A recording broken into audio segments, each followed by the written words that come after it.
Polity का basic देखा कि पॉलिटी क्या होती है, एकदम सिंपल लैंग्वेज में हमने देखा कि पॉलिटी का मतलब क्या होता है। अगर सभी जितनी भी डेफिनेशन है उनको इकट्ठा किया जाए तो पॉलिटी का मीनिंग निकलता है, यानी कि उसका अर्थ निकलता है कि how to run a system, कि किसी सिस्टम को कैसे चलाया जाए, यही उसका मीनिंग निकलता है। ये एकदम बेसिक डेफिनेशन है कि उसको कैसे, किसी भी सिस्टम को how to run a system, how to run a system, यानी क्वेश्चन मार्क है कि किसी सिस्टम को कैसे चलाएं, यही पॉलिटी होता है।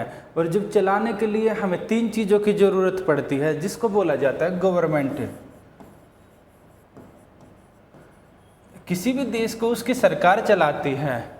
भाई सिस्टम को कैसे चलाए, सिस्टम को आप चलाते हैं, लोगों से सरकार बनती हैं, लोग अपने में से सरकार को बनाते हैं। तो किसी भी सिस्टम को सरकारें चलाती हैं। जैसे हमने कल देखा अमेरिका में अलग तरह का सिस्टम है, हमने ये देखा कि आपका जापान में अलग तरह का है, ब्रिटेन में हमने देखा अलग तरह का, वहाँ राजा रानी होते हैं, किंग क्वीन होते हैं।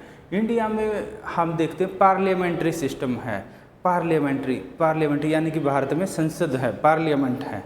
तो यहाँ पर राष्ट्रपति होते हैं, यानी कि सरकार होती है, सरकार चलाती है किसी भी सिस्टम को, व्यक्ति नहीं चलाते, सरकार चलाती है। और सरकार लोगों का समूह होता है, लोगों का ग्रुप ऑफ पीपल होता है। जब हम गवर्नमेंट को देखते हैं, इसके 3 पार्ट हम देखते हैं, 3 ऑर्गन। एक तो होता है आपका लेजिस्लेटिव, जिसको कि विधायिका बोला जाता है, इसको लेजिस्लेचर लिखा जाता है सामान्य रूप से, विधायिका। दूसरा हो गया आपका एग्जीक्यूटिव, कार्यपालिका। तीसरा हो जाता है जुडिशरी, न्यायपालिका। ये तीनों मिलके ही सरकार बनाते हैं। जब इन तीनों को, यानी ग्रुप ऑफ पीपल है, यानी लोगों का एक समूह है जो इन तीनों में काम करता है, उसी को हम सरकार बोलते हैं। तो आप किस चीज़ की तैयारी कर रहे हैं, इसमें कौन होंगे, इसमें हम 2 लेवल देखते हैं। एक तो देखते हैं नेशन, इसको नेशनल बोला जाता है, राष्ट्रीय। दूसरा रहता है आपका स्टेट, क्योंकि इंडिया में स्टेट हैं, भारत में काफ़ी राज्य और आपके काफ़ी स्टेट और यूनियन टेरिटरी है, काफ़ी सारे राज्य और केंद्र शासित प्रदेश है, जिसमें कि दिल्ली भी एक है और चंडीगढ़ है, ऐसे हैं। तो नेशन एक तो होगी पूरे देश की सरकार है, जो पूरे देश के लिए नियम कायदे बनाएगी, कानून बनाएगी। दूसरा होता है स्टेट की सरकार, राज्यों की सरकार, हर एक स्टेट की अपनी सरकार होती है। तो ऐसे 2 लेवल होते हैं देश में, इसके अलावा नहीं होते हैं। ठीक है, इतना क्लियर है।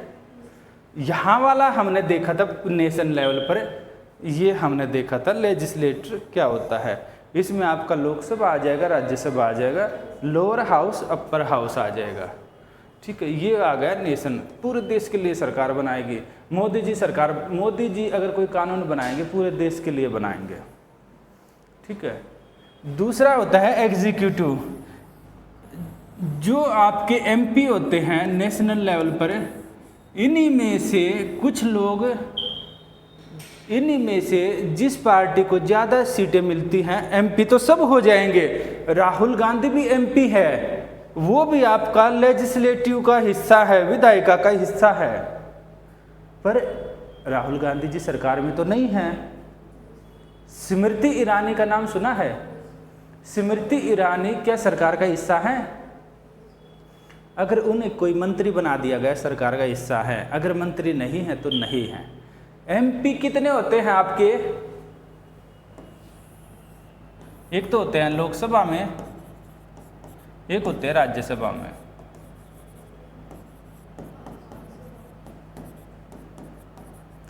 यहाँ पर 552 प्लस 250 टोटल कितना हो गया?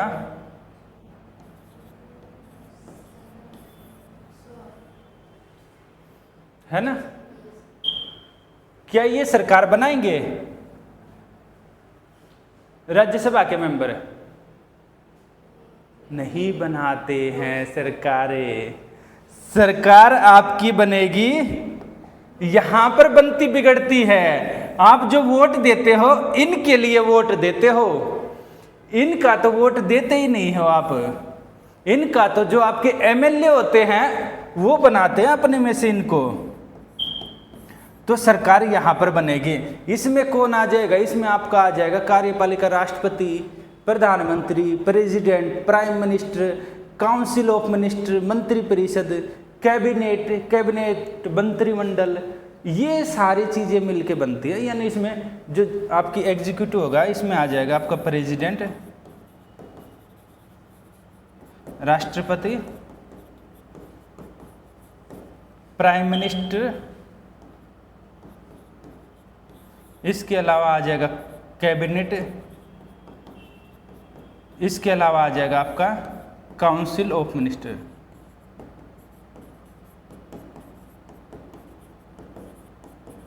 यानी मंत्रिपरिषद, यह आ जाएगा आपका मंत्रिमंडल। यानी इस तरह की चीजें आपकी इसमें आती हैं। यानी जो भी मंत्री बन गया, कोई फर्क नहीं पड़ता किस चीज का मंत्री है, चाहे घोड़े बेचने का मंत्री है या गधे बेचने का मंत्री है, मंत्री है तो वो क्या बन जाएगा? आपका एग्जीक्यूटिव का पार्ट। और जितने भी एमपी होंगे वो होंगे आपके लेजिस्लेटिव के। क्योंकि कानून बनाने में देखिए, जब कानून बनता है, आपने कभी संसद की, पार्लियामेंट की बहस देखी है? आपको जो एग्जीक्यूटिव है यानी कार्यपालिका, इसमें क्या रहते हैं? इसमें जितने भी आपके जो जितने भी मिनिस्टर होते हैं, एमपी हो गए 802 मेंबर ऑफ पार्लियामेंट, 802। इनमें से सर देश में कितने मिनिस्टर होंगे बता सकता कोई भारत में? एमपी तो 802 हैं। भारत में कितने मंत्री होंगे जी जो कि सरकार का हिस्सा होंगे? मंत्री बनते हैं हिस्सा, इसके अलावा नहीं बनेगा। कितने होंगे? अकड़म बकड़म कर सकते हैं, कुछ तो तुक्का मारिए।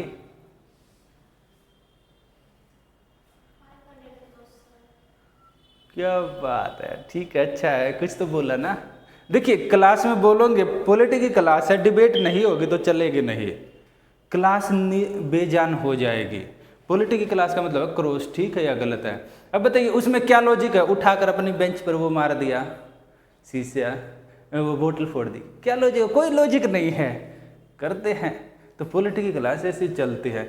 देखिए इसमें से तकरीबन 70 से लेकर 80, फिलहाल सरकार में 72 मिनिस्टर हैं, यानी मंत्री हैं, 72 मंत्री हैं केंद्र सरकार में। पूरी जो बीजेपी की सरकार बनी हुई है इसमें कुछ तो बीजेपी के मेंबर है, कुछ जो उसके दूसरी पार्टियां जिनसे उसने गठबंधन किया है उनके मेंबर है। टोटल मिलाकर 72 मेंबर हैं। आज तक जब से देश आजाद हुआ है 70 से लेकर 80 एमपी बने हैं मिनिस्टर। यानी एमपी तो हो गए ज्यादा, लोकसभा के भी हैं, राज्यसभा के भी हैं, पर जो मिनिस्टर होते हैं यानी लेजिस्लेटिव हो गई बड़ी, है ना, लेजिस्लेचर हो गया बड़ा, आपका विधायिका बड़ी हो गई। जबकि वहां पर कार्यपालिका जो कि आपकी एग्जीक्यूटिव वो क्या है, उस बड़े में से छोटा सा हिस्सा है। ये जो मिनिस्टर हैं ये कौन कौन से मिनिस्टर होंगे? जैसे आपके फाइनेंस मिनिस्टर हैं, फाइनेंस मिनिस्टर यानी कि वित्त मंत्री है। कौन है भारत में वित्त मंत्री?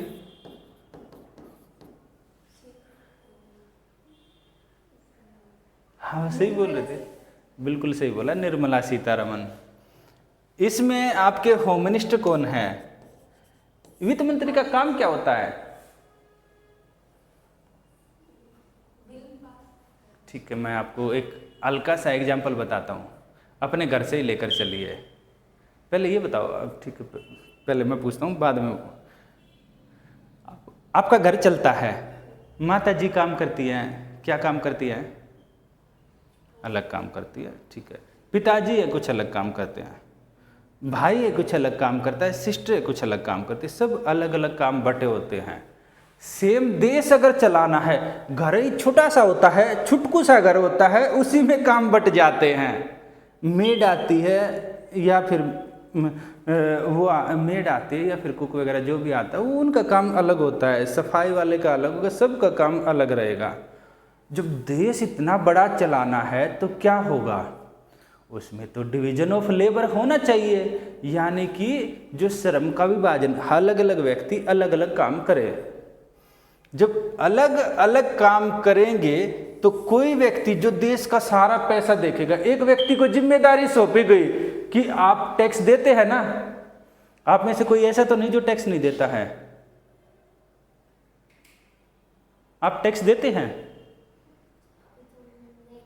आप तीनों को तो पुलिस में पकड़वा देना चाहिए, टैक्स नहीं दे रहे हैं, अब बचा ही नहीं सकते। नहीं, सरकार तो बगैर जॉब करने वालों से भी टैक्स ले लेती है। नहीं देते, सच में नहीं देते आप टैक्स, अब बच ही नहीं सकते, सरकार के हाथ बहुत लंबे होते हैं। सर जैसे कि हम लोग जब एटीएम कार्ड यूज करते हैं तो वो जो एक मतलब ईयरली में जो मेंटेनेंस चार्ज करते हैं वो तो नहीं है, वो टैक्स नहीं है, वो तो आपका चार्ज है, उसको फीस बोला जाता है। टैक्स आप कपड़े खरीदने जाते हैं, पहने हुए ना कपड़े खरीदने जाते हैं, उसके ऊपर जीएसटी लगता है या नहीं? आप टिकट लेते हैं, बिगैर टिकट के यात्रा करते हैं क्या? टिकट लेते, टिकट पर टैक्स लगता है। आप नीचे कुछ खाने पीने जाएंगे, उस पर टैक्स लगता है या नहीं? तो फिर आप कैसे बोल सकते हैं कि टैक्स नहीं दे रहे? आप इनडायरेक्ट टैक्स दे रहे हैं। टैक्स दो होता है, वो आपको इकोनॉमी में पढ़ाया जाएगा। टैक्स दो होता है, एक होता है डायरेक्ट, एक होता है इनडायरेक्ट। डायरेक्ट आप सीधे के सीधे, सैलरी आ रही है, अच्छी खासी मोटी सैलरी है, उसका एक हिस्सा देंगे, कंपनी लगा रखी है उसको टैक्स देंगे, डायरेक्ट सीधे के सीधे। इनडायरेक्ट टैक्स है, आप घूमने गए, चलिए पॉपकॉर्न खाते हैं, पॉपकॉर्न खाया, ऊपर टैक्स लगा हुआ है, हर चीज़ के ऊपर टैक्स है। इवन आपकी जो गाड़ियां हैं, गाड़ियों में जो तेल डलता है, फ्यूल होता है, उस पर भी टैक्स होता है। तो यानी सरकार क्या होती है, सरकार में इतना सारा टैक्स आता है, तो उस टैक्स को सरकार दूसरे देशों से उधार भी लेती है। पता है ना, पैसे उधार लेती है, जैसे जापान से लिया उधार, पैसा कम पड़ गया, आप भी लेते हैं, घर में उधार है तो सरकार भी लेती है उधार, अलग अलग देशों से उधार लेती है। तो ऐसे करके खूब सारी जगह से पैसा आता है सरकार के पास। अब इतना अथाह पैसा आता है, कोई व्यक्ति चाहिए या नहीं? पूरा एक डिपार्टमेंट बना रखा है सरकार का। आप नौकरी करेंगे, आपकी सैलरी भी चाहिए या नहीं? आपकी सैलरी भी देनी है, पैसा तो चाहिए सरकार को। और जो पैसा जो मैनेज करेगा वो कौन होगा? उसको बोला गया यार अपना पैसा मैनेज करना, सरकार में एक काम सौंपा गया आपको पैसा मैनेज करना। आज हम गवर्नमेंट के बारे में हल्का सा पढ़ रहे हैं, जो कल का बचा हुआ था, इसके बाद हम अपनी क्लास की स्टार्ट कर देंगे, क्योंकि ये एक आउटलाइन जरूरी है। अगर आपको सरकार के बारे में नहीं पता है, मैं सरकार चिल्लाऊंगा, आप बोलेंगे है तो सही कुछ ये पता नहीं क्या है। तो देखिए क्या होता है, ये जो इतना अथाह पैसा आता है उसको मैनेज करने के लिए कोई तो चाहिए, और कोई नहीं चाहिए, बहुत ज़्यादा लोग चाहिए। जैसे मंत्री है, फाइनेंस मिनिस्ट्री, इसके नीचे सेक्रेटरी, कल सिस्टम देखा था ना, सेक्रेटरी, ज्वाइंट सेक्रेटरी, नीचे पूरी चेन होती है। और नीचे जाकर आपने टैक्स इंस्पेक्टर का नाम सुना है? एसएससी वालों के लिए तो ड्रीम जॉब होती है income tax inspector, IAS PCS में नहीं होती है। अगर आप आईएएस पीसीएस में जाएंगे तो वहाँ ड्रीम जॉब नहीं होती है, वहाँ पर ड्रीम जॉब होती है एसडीएम, डीएसपी, इसके नीचे आती है टैक्स वाली जॉब। वो ज़्यादा महत्व नहीं रखता उनके लिए, क्योंकि पैसे से ज़्यादा आपका मोटिवेशन करता है आपकी पावर, आप लोगों के लिए काम करना, उनके लिए पैसा मैटर करता होगा, बात अलग है। तो यहाँ पर क्या रहता है, ऊपर से नीचे तक सिस्टम होता है। तो अब देश में बात आई, पैसा कितना आता है मैनेज करने के लिए, किसी व्यक्ति को सौंपा गया, कितना पैसा होगा? कितना करोड़, कितना अरब, बताइए कितना अरब? बताइए आप। जब आपने बोला कि हाँ हाँ कैसे होगा? हाँ, तो बताना अथा पैसा। देखिए आप अंदाज़ा लगाएंगे, मैं बताऊंगा ना, मैं तो हूँ ही इसलिए भाई आपको सिखाने के लिए तो है ना। आप बोलेंगे, आपको अच्छा लगेगा, इंटरव्यू में भी आपको बोलना है, बुलवाए बगैर तो छोड़ेंगे नहीं। तो जब बोलना ही है तो क्यों ना आज से ही शुरुआत की जाए। सही बोले गलत बोले, अब आप गलत बोलेंगे, करेक्ट करने के लिए आपके सर हैं, वहाँ पर तो सर नहीं बैठे होंगे ना, वहाँ तो हम जो सिखाएंगे वही जाएगा ना आपके साथ। तो बताइए, गलत आपको करने का अधिकार है।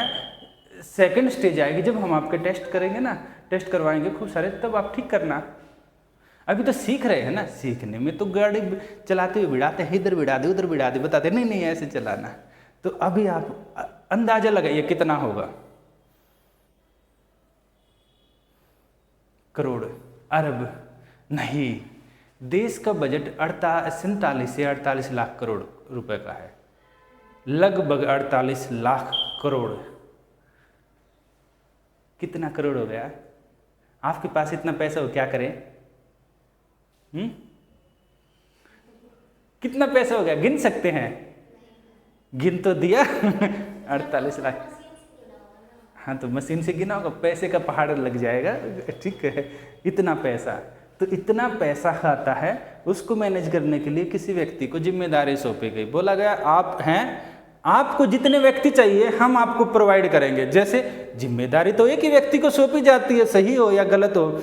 जैसे आप हैं तो आपको जिम्मेदारी सौंप दी गई, पैसे को आप देखिए, ये आपके लिए एक डिपार्टमेंट है, इसमें लोग आपकी मदद करेंगे, आपकी जिम्मेदारी। ऐसे है फाइनेंस मिनिस्टर, एक होता है ऐसी एक यानी जो 72 लोग हैं, 72 लोग हैं, इनको कुछ ना कुछ देश ने जिम्मेदारी सौंप रखी है। जो आपको 802 लोग हैं, इनका काम है कानून बनाना, लॉ मेकिंग, कानून बनाना। इनका काम है उन कानूनों को नीचे लेवल पर इम्प्लीमेंट करना। नीचे लेवल पर इम्प्लीमेंट करने के लिए अगर देश में टैक्स बढ़ाना है घटाना है, ये कानून बनता है, तो इसको इम्प्लीमेंट कौन करेगा? Finance ministry. बिल्कुल, इसको लेकर कोई टैक्स लेकर आना, कोई कानून लेकर आना, क्योंकि उसको जानकारी ज़्यादा है ना, उसका डिपार्टमेंट ही तो पैसे का काम कर रहा है। अब उसको ये लगे भाई नहीं नहीं बच्चों की फीस में ज़्यादा हो गई है, स्कूलों की फीस कम कर देनी चाहिए, तो हम क्या करेंगे, सरकार को समझाए कि क्यों ना एक स्कॉलरशिप स्कीम चला दे। पैसा तो उसके पास है ना, वो समझाएगा। तो यहाँ पर क्या हुआ, सरकार उस स्कीम को लेकर आएगी। ये काम किसने शुरू किया? फाइनेंस मिनिस्ट्री ने। जैसे कि वो एमपी से डायरेक्ट मिनिस्टर उनके पास ही जाएंगे या फिर मतलब डायरेक्ट फाइनेंस के पास भी जा सकते हैं? नहीं, उसमें क्या होता है ना, इसमें ऐसा होता है जो प्रोसेस हो जाएंगे, पहले फाइनेंस से मिनिस्टर, फिर मिनिस्टर से एमपी, ऐसे होगा या फिर डायरेक्ट भी जा सकते हैं? किस चीज़ में, कानून बनाते हुए? हाँ देखो, इसका ऐसा होता है, जो 802 लोग हैं ना, इंडिया में क्या होता है, जो निर्मला सीतारमण जी कहीं ना कहीं की एमपी हैं, ये जो 72 लोग हैं ना, जो 70 से 80 लोग हैं, ये इन्हीं में से होते हैं। जैसे पूरी क्लास, मान लो यहाँ पर पूरी क्लास भरी है, भाई सबको तो काम नहीं सौंपा जा सकता, 5-10 बच्चों को कोई काम सौंप दिया जाए, पूरी क्लास का नहीं है, पूरी क्लास को न सौंप कर 5-10 बच्चों को काम सौंप दिया जाए। आपका काम क्या है? सुबह क्लास देखना, दूसरे का काम क्या है? मैनेज करना, तीसरे का है ये करना, ऐसे करके। तो जो देश है ना, कानून बनाने में तो सब भाग लेंगे, सभी एमपी, पर उन कानूनों में से जो 70-80 एमपी हैं, उन्हीं को बोला गया आपको हम मंत्री बनाते, मिनिस्टर बनाते हैं, यही सरकार चलाते हैं। और इन जो 70-80 व्यक्ति हैं, इनमें से जैसे ये सरकार चलाने के लिए जो काम मेन होते हैं ना, वो काम करते हैं। जैसे एक है देश के पैसे को देखता है, दूसरा देश में सिक्योरिटी बनी रहे, कानून व्यवस्था बनी रहे, लैंड ऑर्डर्स की सिचुएशन न गड़बड़ हो, कहीं आतंकवादी विस्फोट न हो, साइबर क्राइम न हो, पता है ना साइबर क्राइम न हो, लड़ाई झगड़े ना हो, इनको देखने का काम दूसरे को सौंपा गया, उसको बोला गया होम मिनिस्टर। घर का काम सौंपते हैं, घर का काम होम मिनिस्टर। होम मिनिस्टर कौन है फिलहाल? अमित शाह जी हैं, बिल्कुल अमित शाह जी। पुलिस वगैरह इसी के अंदर आती है, शाह जी, ये हैं होम मिनिस्टर। इसके बाद भाई भारत, इंडिया अकेला तो रहता नहीं है, इंडिया के अगल बगल में कई सारे देश हैं, पाकिस्तान भी है, हमारा बहुत अच्छा पड़ोसी है ना, नेपाल भी है, भूटान भी है, चीन भी है, अमेरिका भी है। अब भाई हमें वहाँ से लेन देन तो करना पड़ेगा ना, अपना सामान तो बेचना पड़ेगा। आपको पता है भारत सबसे ज़्यादा जो सामान बेचता है अमेरिका को बेचता है। भारत के लोग दूसरे देशों में काम करने के लिए जाते हैं, उनसे नई नई टेक्नोलॉजी लेकर आते हैं। जैसे आप देखेंगे अभी राफेल नाम सुना है, राफेल राफेल ये हवाई जहाज है, लड़ाकू जेट है, बहुत स्पीड से चलता है। ये इंडिया ने फ्रांस से लिया है, इसका एग्रीमेंट हुआ। यानी अलग अलग देशों से, जैसे आपका होता है ना भाई, आपके घर में कुछ सामान खत्म हो जाता है, अड़ोसी पड़ोसी से मांग लेते हैं, आपके अड़ोसी पड़ोसी आपसे मांगते हैं, तो सेम रहता है। इंडिया भी बाकी देशों से संबंध रखता है। अब उनको देखने का काम किसका है, यहाँ पर एक मिनिस्टर बनाया गया, इसका नाम क्या है, फॉरेन मिनिस्टर। फॉरेन मिनिस्टर यानी कि विदेश मंत्री। विदेश मंत्री कौन है फिलहाल,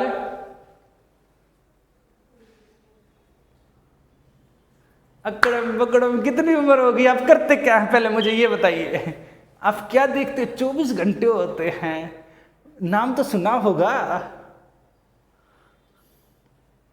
अच्छा आप न्यूज देखते हैं कभी, जीवन में कभी खबरें सुनी है, न्यूज देखिए फिर आप देखते क्या है, फोन। अच्छा ये बताइए, स्मार्टफोन है आपके पास या कीपैड वाला, फिर देखते क्या है, ऐसे तो हो ही नहीं सकता आप रील देखते हैं नहीं देखते रील, तो फिर क्या देखते हैं, व्हाट्सएप चलाते हैं, यूट्यूब, क्या सीरियल देखते हैं,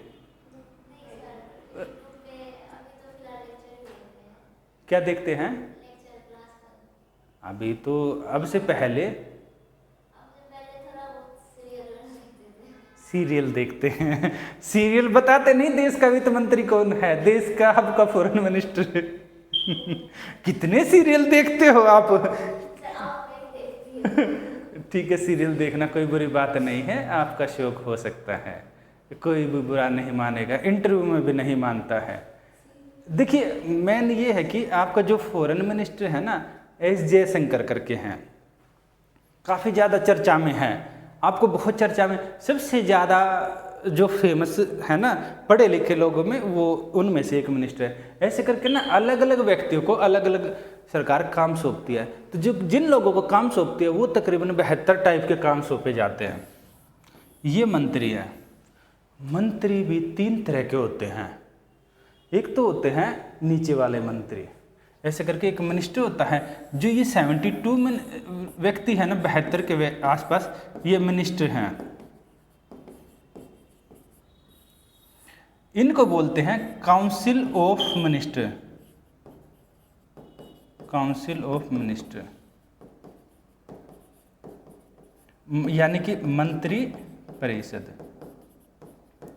काउंसिल है यानी कि बहुत ज़्यादा संख्या में व्यक्ति हैं, काउंसिल बोला जाता है उसको, काउंसिल यानी कि परिषद, सभा, बैठक, उसी को बोला गया काउंसिल, COUNCIL, काउंसिल यानी कि मंत्री परिषद, जहाँ पर कई सारे लोग मिल के काम करते हैं। इन्हीं में से कुछ एक छोटा सा दायरा होता है ना, कि ये होते हैं तकरीबन 20 के आसपास, 12 से लेकर 20, 12 से 20 का आंकड़ा मैं इसलिए बता रहा हूँ, बीजेपी सरकार कम को बनाएगी, वो ज़्यादा को बनाएगी, कोई सरकार अपने अनुसार बनाती है। 12 से 20 ये क्या होंगे, ये होंगे कैबिनेट, कैबिनेट, मंत्रिमंडल, ये रहेगा मंत्रिमंडल। ये क्या होता है ना, पूरी क्लास, मान लो काफ़ी बच्चे हैं, मान लो 802 बच्चे हैं क्लास में, 802 में से 72 लोगों को काम सौंप दिया गया। अब 72 लोगों में से भी क्या हुआ, 10-12 लोग तो ऐसे होते हैं ना, खास खुश होता है ना, उनका ग्रुप बन जाता है। ये जब 12 से 20 लोग होते हैं, ये होते हैं कैबिनेट, ये इनसे ऊपर के होते हैं, यानी इनसे मैन पोस्ट दिए जाते हैं इनको, जैसे आपका होम मिनिस्ट्री दिया गया, फाइनेंस मिनिस्ट्री दिया गया, जो बड़े बड़े मंत्रालय है ना वो सौंपे जाते हैं इनको बोला गया कैबिनेट। छोटे छोटे मंत्रालय, जैसे किसी को बना दिया, ठीक है आप हवाई जहाज देखो, मिनिस्ट्री ऑफ एविएशन। आप कपड़ा देखो, कपड़ा देश में कितना एक्सपोर्ट हो रहा है, इंपोर्ट हो रहा है, छोटा सा मंत्रालय। आपका ये है टेक्सटाइल मिनिस्ट्री।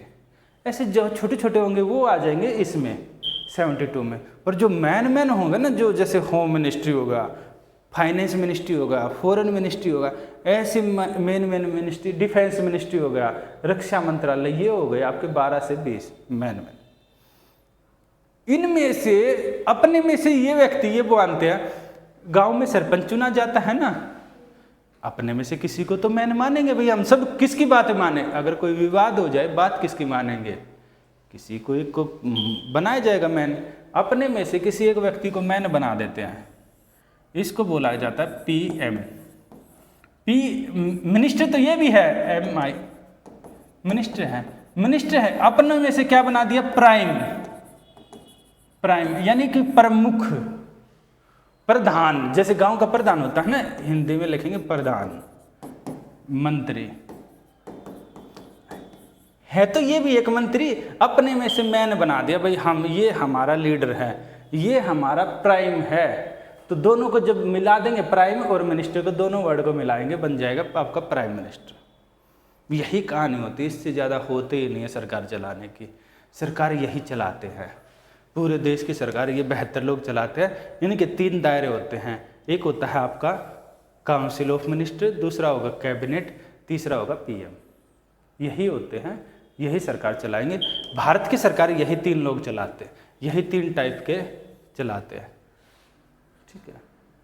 कल मैंने आपको लोकसभा राज्यसभा बता दिया था, जुडिशरी बता दिया था, आज मैंने आपको सरकार के बारे में बता दिया।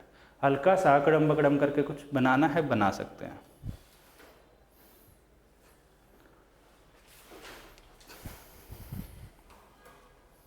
ऐसे ऐसे ऐसे ऐसे हाँ ठीक है।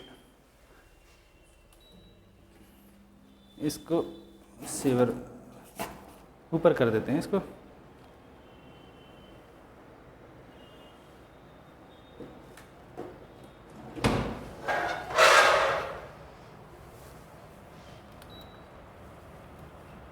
अब ठीक है, अब आपको हवा ठंडक भी रहेगी, हवा भी नहीं लगेगी।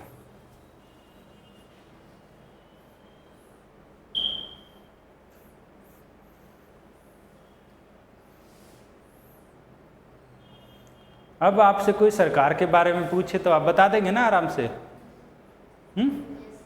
हाँ बस। हाँ बस इतना ही काफ़ी है, थोड़ा थोड़ा नहीं, आपको तो बहुत डिटेल में पता लग गया। इतना डिटेल में नहीं, सबसे ऊपर नहीं यार, उन्हीं में से एक है।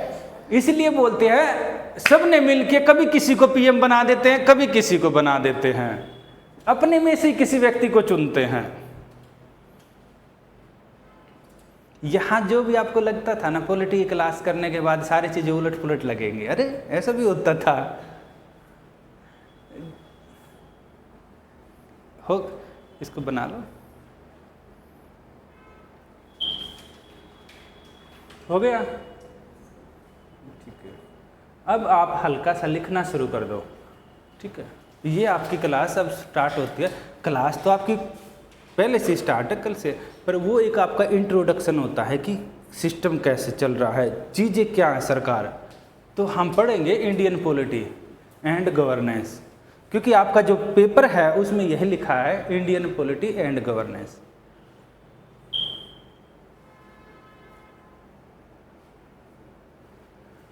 इंग्लिश वाले बच्चे ये लिखेंगे Indian polity and governance basically deal with the system, जो कि हमने बताया, समझाया मैंने आपको अभी आज और कल। System, administration and jurisdiction of the government.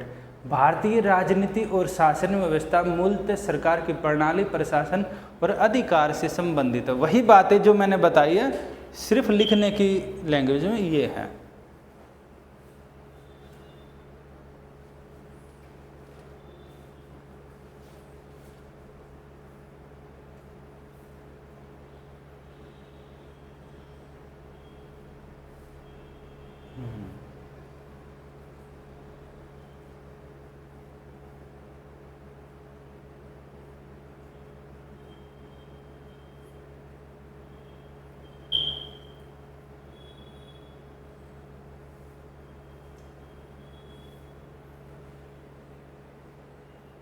ये एक सामान्य इसका एक इंट्रोडक्शन है।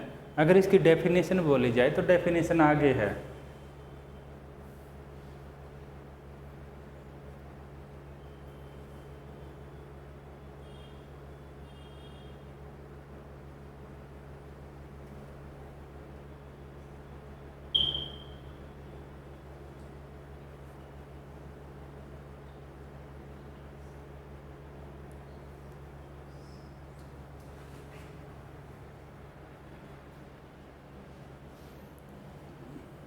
हो गया, ठीक है।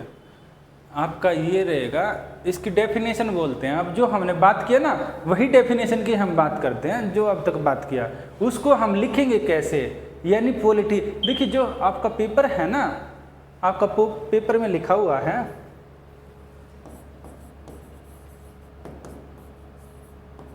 Polity of India.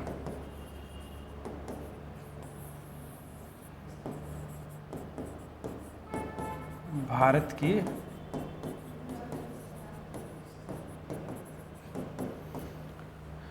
अमेरिका की नहीं पढ़नी है हमें, इंडिया की पढ़नी है। अमेरिका की हम कंपैरिजन के लिए, ताकि ज़्यादा अच्छे से याद हो जाए, हम पढ़ लेंगे।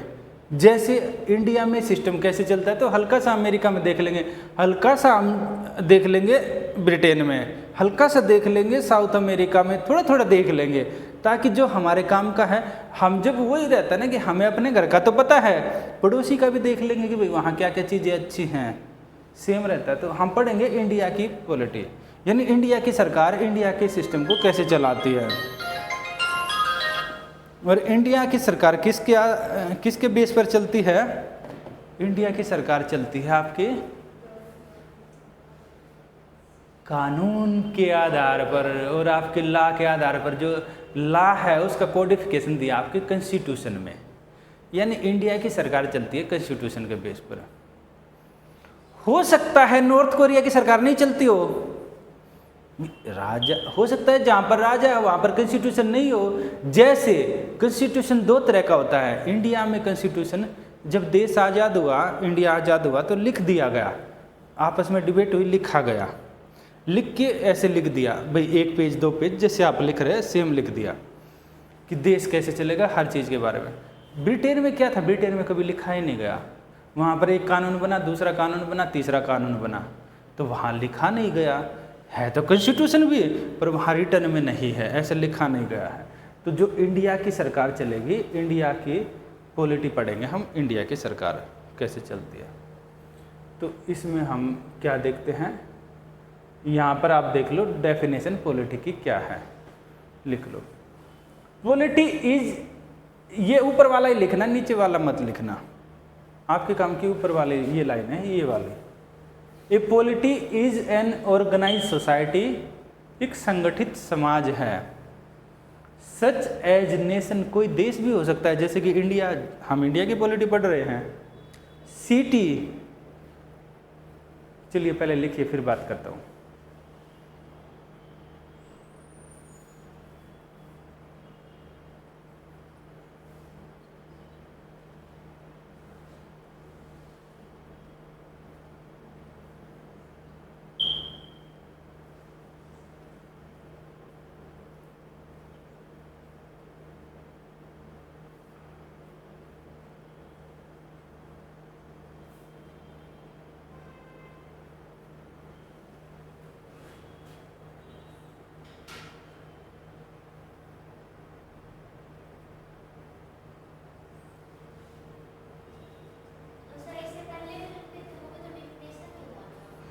सिंपल इंट्रोडक्शन होता है ना, परिचय, किसी चीज़ की भूमिका भाई, उसके बारे में हमने सिंपल लिखा है ना कि ये क्या हो सकता है भाई, कोई सोसाइटी हो सकती है, कोई सिस्टम हो सकता है। सिंपल इंट्रोडक्शन समझाने के लिए।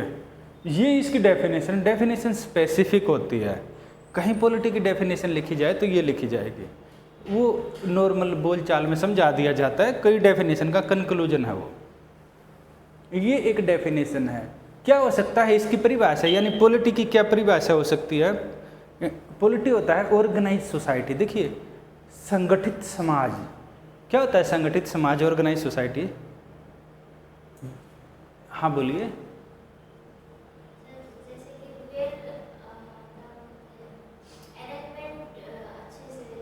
हाँ बिल्कुल, जैसे पुराने समय में देखे थे ना, या फिर जैसे आपने ये है सोमालिया का नाम सुना है? बोलेंगे सर क्या क्या बातें करते हैं। चलिए मैं नाम बोलता रहूँगा, कम से कम क्लास कंप्लीट होगी, काफ़ी देशों के नाम तो याद होंगे ना। भाई मैं पॉलिटी पढ़ा रहा हूँ और मैं आपको देशों के नाम नहीं लूँगा, राज्यों के नाम नहीं लूँगा, संविधान के आर्टिकल के नाम नहीं लूँगा, तो फिर क्या है? फिर तो किताबें उठा के खुद भी पढ़ लें, वो तो रहता है ना। देखिए सोमालिया एक देश है, ये खबरों में रहता है। आप वहाँ देखिए, हॉर्न ऑफ अफ्रीका है, अफ्रीका का सींग है, देखो ऐसे करके ना, अफ्रीका का पता है। अच्छा सुनो, संसार में 7 महाद्वीप हैं, इनका पता है? कौन कौन से हैं? शानदार एशिया, यूरोप, नॉर्थ अमेरिका, ठीक है। तो अफ्रीका ना, वहाँ इंडिया है, उसके साइड में अफ्रीका है। अफ्रीका में एक देश है सोमालिया, जैसे उसका सींग सा निकला हुआ है ना अफ्रीका का, देखो ऐसे करके निकला है। इधर बताता हूँ, सुनिए,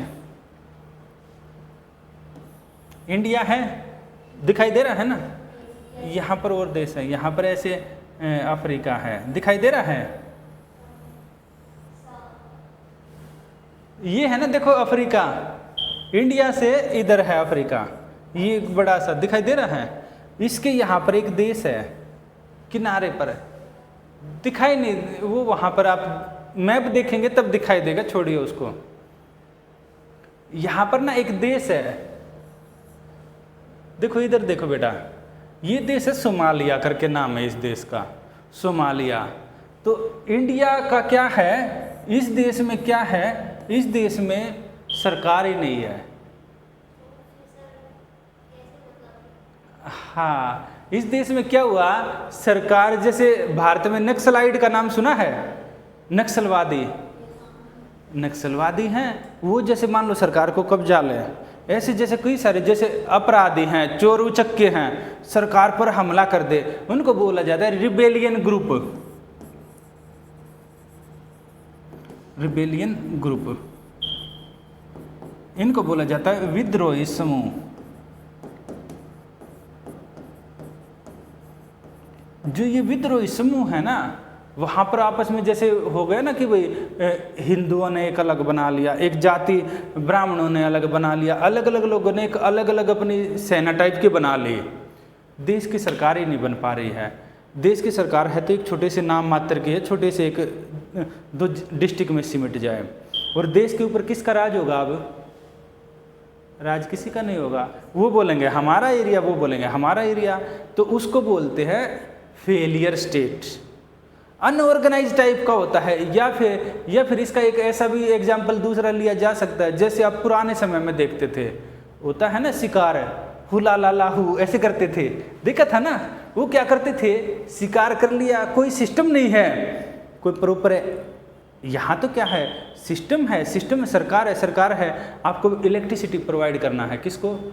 इलेक्ट्रिसिटी डिपार्टमेंट करेगा सरकार का। इलेक्ट्रिसिटी डिपार्टमेंट या तो खुद करेगा, नहीं तो कंपनियों से टाइप करेगा, जैसे टाटा से कर रखा है दिल्ली में, रिलायंस से कर रखा है, अलग अलग कंपनियों से। भाई या तो हम खुद डिस्ट्रीब्यूट करेंगे हर एक व्यक्ति तक इलेक्ट्रिसिटी, या फिर हम कंपनियों की हेल्प लेंगे, कंपनियों को हम पैसा देंगे, वो लोगों तक पहुँचाएंगे।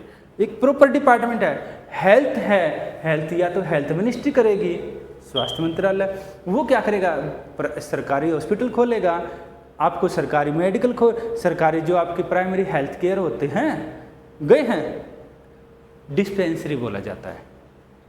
दिल्ली में है, दिल्ली में मोहल्ला क्लिनिक बोला जाता है। तो ऐसे रहते हैं, या तो सरकारी सिस्टम बनाएगा, सरकारी डिस्ट्रिक्ट लेवल पर, स्टेट लेवल पर, नेशनल लेवल पर, जैसे से वो खोलेगा मेडिकल, या फिर क्या करेगा, ठीक है हम तो खोल रहे हैं, सबको नहीं प्रोवाइड करें, प्राइवेट प्लेयर आएंगे, जैसे कि आपके अपोलो हॉस्पिटल है, बाकी हैं, वेदांता है, तो वो आएंगे, वो करके आपका हॉस्पिटल खोलेंगे।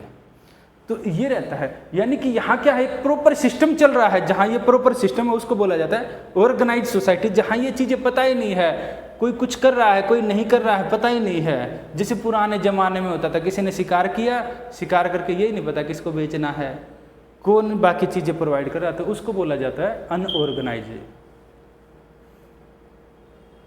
जैसे लेबर होते हैं, लेबर क्लास, इंडिया में आप जॉब करेंगे, सरकारी नौकरी करते हैं ना, सरकारी नौकरी करते हैं, वो कैसा रहेगा आपको पता है, आपका पूरा सारा सिस्टम में कितने लोग काम कर रहे हैं, क्या कर रहे हैं, कितनी सैलरी मिल रही है। अब ये बताइए खेतों में कितने लोग काम करते हैं, नहीं पता, कोई डाटा ही नहीं है। आज खेत में काम कर रहा है, उसको बोलते हैं अनऑर्गेनाइज सेक्टर। तो ऐसे ही ऑर्गेनाइज सोसाइटी, एक संगठित सेक्टर नहीं, संगठित समाज जिसमें सारे काम प्रॉपर एक सिस्टम से हो रहे हैं। Polity is an organise society such as, जैसे कि नेशन, देश, जैसे कि इंडिया एक देश है, अमेरिका एक देश है, नेशन। और सिटी, सिटी जैसे कि एक शहर है। दिल्ली का मेयर, आज दिल्ली के मेयर का कल इलेक्शन हुआ था, आम आदमी पार्टी का जो कैंडिडेट है वो मेयर का इलेक्शन जीत गया। पटना में एक मेयर है, फरीदाबाद में एक मेयर है, ग्वालियर में एक मेयर है, तो समझ गए। गांव में पंचायत सिस्टम है, पंचायत का प्रमुख होता है, यानी कि सिटी शहर हो सकता है। जैसे रोम, नाम सुना है रोम, वेटिकन सिटी रोम एक शहर है, वहाँ पर चर्च, पोप, पादरी बैठते हैं, वो है। तो एक सिटी हो सकता है, चर्च हो सकता है, टूगेदर विद इट्स गवर्नमेंट, अपनी सरकार के साथ, यानी सरकार के 3 अंग हैं उनके साथ, एन एडमिनिस्ट्रेशन, यानी कि जो उसके साथ उसका प्रशासन, सरकार में ऊपर वाले नहीं, उसका नीचे तक का एक सिस्टम, ऊपर प्रधानमंत्री से लेकर नीचे चपरासी तक का, जो मैंने मिनिस्टर से लेकर आपको कांस्टेबल तक का करवाया था, जो मिनिस्टर से लेकर मैंने अमीन तक का करवाया था, लेखपाल तक का करवाया था, सिस्टम। यानी कि पॉलिटी क्या हो सकता है, एक संगठित सोसाइटी है जिसमें 3 प्लेयर होते हैं सामान्य रूप से, जिसमें चर्च हो सकता है, नेशन हो सकता है, ये चीज़ें शामिल की गई। इतना क्लियर है? आगे तो वही दिया गया है। ये कैसा हो सकता है, रिप्रेजेंटेटिव हो सकता है, जैसे कि इंडिया में है, यानी आप अपने MP MLA चुनेंगे। या फिर कैसा हो सकता है, राजा हो सकता है, जैसे कि ब्रिटेन में आप ब्रिटेन के राजा को नहीं चुनते हैं, जो राजा है राज परिवार से ही होगा, आप कितना ही कुछ कर लें। यहाँ पर आप संविधान की शपथ लेते हैं। इंडिया में जब आप नौकरी में जाएंगे तो आप संविधान की शपथ लेंगे कि हम संविधान की संरक्षा करेंगे, ये होता है। वहाँ पर आपको राजा के प्रति ईमानदारी की शपथ ली जाती है, हम राजा के प्रति ईमानदार रहेंगे, ये ली जाती है। ये है परिभाषा। इसमें कुछ बताना हो बताना, क्लियर है बाकी? यानी कि इसमें डेफिनेशन है, a polity is an organise society such as nation, city और church together with its government and administration. राज्य व्यवस्था एक संगठित समाज है, जैसे कि शहर, राष्ट्र, चर्च, जिसमें उसकी सरकार और प्रशासन शामिल है। डेफिनेशन यही है, इसके अलावा कोई डेफिनेशन है ही नहीं इसकी। वैसे आपसे कभी कहीं पूछा नहीं जाएगा, पता होना चाहिए, इसलिए मैंने लिखवा दी डेफिनेशन। अब हमने बात की सरकार। सरकार के 3 पार्ट होते हैं, जो मैंने आपको पिछली क्लास में बताया। ये आपका होगा the 3 organ of government are legislature, executive, judiciary. Legislature का काम है, ये इलेक्टेड रिप्रेजेंटेटिव से बने हैं, इसको ना यहाँ देख सकते हैं, यहाँ डिटेल में दिया है। लेजिस्लेचर का चीफ फंक्शन है इनेक्ट लॉ, कानून को आप लिखना चाहें लिख लो, ये लिख लो, मैं अंडरलाइन कर देता हूँ, गवर्नमेंट।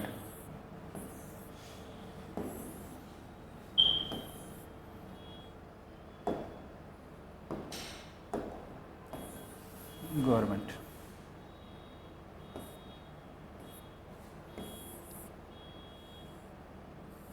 यहां तक लिख लेना।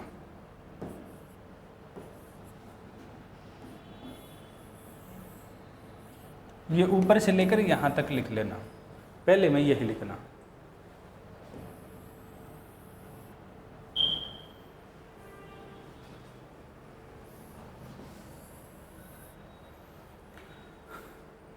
The legislature, executive and judiciary are 3 organ of the government. The function of each are, तीनों का फंक्शन 1 by 1 बात करेंगे। पहले का है लेजिस्लेचर, आप चाहे तो ऐसे 1 2 3 करके भी लिख सकते हो, 1 2 3। Legislature LEGISLATURE, legislature. The chief function of legislature is to enact law.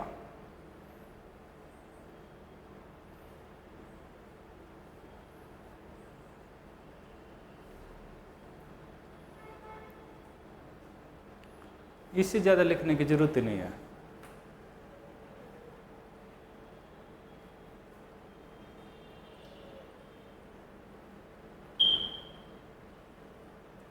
हटाऊं इसको?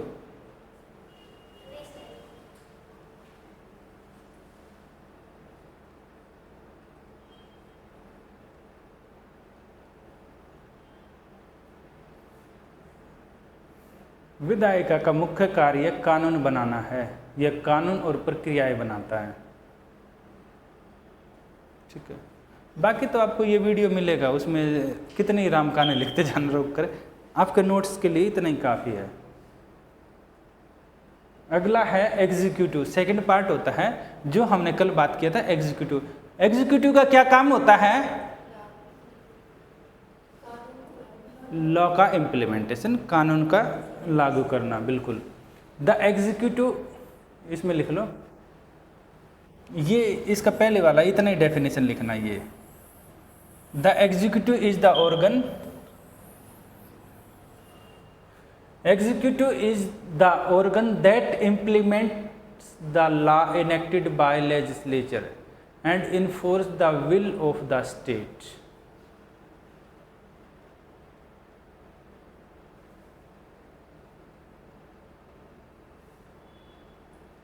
एग्जाम्पल इसमें लिखना चाहें तो नीचे लिख लेना, नहीं तो रहने देना।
Ministry including the Prime Minister, Chief Minister and President, Governor form part of executive.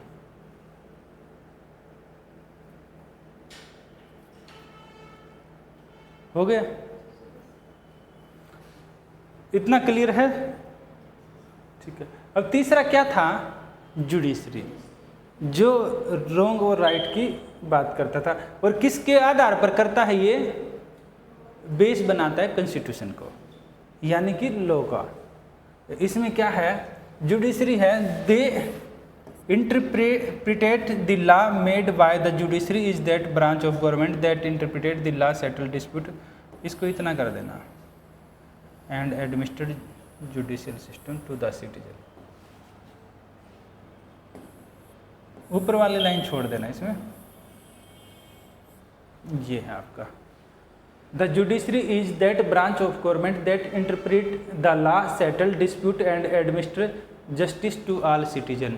और ये किसको बेस बनाएगा? इसके लिए बेस बनाएगा कॉन्स्टिट्यूशन को, आपके संविधान को। न्यायपालिका सरकार की वह शाखा है जो कानून की व्याख्या करती है, विवादों का निपटारा करती है और सभी नागरिकों को न्याय प्रदान करती है। इसमें it comprises the Supreme Court, High Court, District Court and other subordinate court। ये कर लेना आप, ये शामिल किए गए हैं।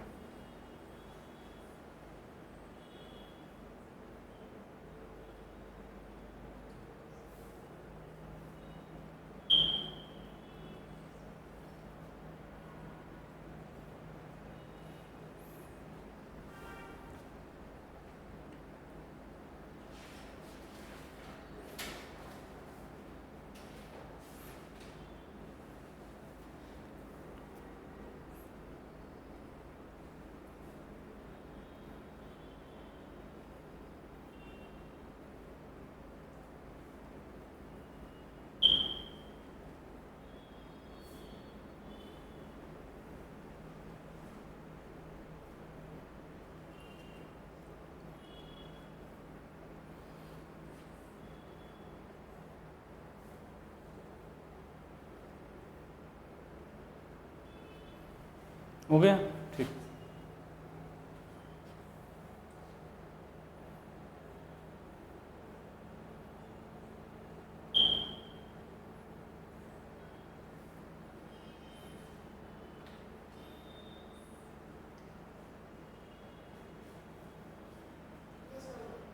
ठीक है, अब कल जो हमने पढ़ा था ना, ये पढ़ा था राजनीति। आपने बोला था ना राज व्यवस्था, कोई राजनीति बोला था कल बच्ची ने। मैंने बोला था कि राजनीति और राज व्यवस्था में अंतर होता है। हल्की सी डेफिनेशन देखना चाहो, लिखने की कोई ज़रूरत नहीं है, पूछने का कम चांस है, आप देखना चाहो देख सकते हैं। पॉलिटिका है can be exemplified in various forms such as state, kingdom, global और पॉलिटिकल अलायंस। राज्य व्यवस्था को विभिन्न रूपों में व्यक्त किया जा सकता है, जैसे राज्य, साम्राज्य, वैश्विक और राजनीतिक गठबंधन, यानी कि अलग अलग देशों के गठबंधन, जो कि हमने अभी बात की है देश सामान्य। ये क्या होता है? ये होता है politics constitute action associated with making judgement in group and other dominion relation among the people. राजनीति में समूहों के निर्णय लेने और लोगों के बीच अन्य प्रभुत्व संबंधों से जुड़ी क्रिया। सिंपल है, इसको बोला जाता है सरकार कैसे चलती है। उसमें क्या है, उसके कहने का यही उसका अभिप्राय है, यही तात्पर्य है, यही उसका मीनिंग है कि सरकार में कैसे शामिल हुआ जाए, निर्णय लेने में लोगों अन्य प्रभुत्व संबंधों से जुड़ी है, यानी कि प्रभुत्व सरकार ही तो चला रही है ना पूरे देश को, कैसे सरकार का हिस्सा बना जाए, वो सारी क्रियाएं। उसके लिए क्या होंगे? इलेक्शन होंगे, पार्टियां इलेक्शन लड़ेंगी, निर्दलीय उम्मीदवार इंडिपेंडेंट कैंडिडेट भी इलेक्शन लड़ेंगे, वो सारी चीज़ें उस पॉलिटिक्स में आ जाता है। नेता बयानबाजी करेंगे, वो सारी चीज़ें आ जाएंगी, ये होगा। अब हम बात करते हैं, अब आती है कॉन्स्टिट्यूशन और इसमें अंतर। कॉन्स्टिट्यूशन में भी अंतर होता है, क्योंकि ये तो क्या है ना, ये तो पूरा एक पूरा सिस्टम है, देश कैसे चल रहा है। कॉन्स्टिट्यूशन क्या है? कॉन्स्टिट्यूशन तो सामान्य रूप से ये है, कोडिफाइड फॉर्म ऑफ लॉ है, कि लॉ का संहिताकरण कर दिया कि कौन क्या काम करेगा, पर काम तो उसके अलावा भी करती है ना सरकार। जैसे आप देखेंगे कॉन्स्टिट्यूशन में ये नहीं है कि इलेक्शन कैसे लड़े जाएंगे, सामान्य रूप से इलेक्शन कमीशन है, आपके क्या क्या अधिकार हैं ये दिए गए हैं, पर भाई नेता क्या वायदे करेंगे ये तो नहीं है। सरकार में तो हिस्सा है, ये सरकार काफ़ी काम करती है, हर काम कॉन्स्टिट्यूशन में तो नहीं लिखा हुआ, काफ़ी काम होते हैं। जैसे आप प्लानिंग कमीशन पढ़ते हैं, प्लानिंग कमीशन पढ़ते हैं, नीति आयोग का नाम सुना है? एक आगे पढ़ेंगे, नीति आयोग करके एक संगठन है, वो कॉन्स्टिट्यूशन के समय तो था ही नहीं, अभी मोदी जी ने बनाया 2015 में। सरकार को सलाह देता है कि देश के लिए स्कीमें कैसे बनाई जाए। कॉन्स्टिट्यूशन तो आपका 1947 के आसपास लिखा गया था, तो काफ़ी चीज़ें ऐसी होती है जो कॉन्स्टिट्यूशन में नहीं होती है, फिर भी काम करते हैं, वो आ जाएंगे पॉलिटिका। कॉन्स्टिट्यूशन एक पार्ट है जो कि सिस्टम बताता है देश को कैसे रन करे। सिंपल, क्लियर है इतना? अब हम बात करते हैं कॉन्स्टिट्यूशन में क्या शामिल है। अब देखिए इंडियन पॉलिटी में हम क्या क्या पढ़ेंगे, हम ये चीज़ें पढ़ेंगे। क्या पढ़ेंगे हम? इसको ना मैं आपको सामान्य रूप से समझाता हूँ। हम पढ़ रहे हैं इंडियन पॉलिटी,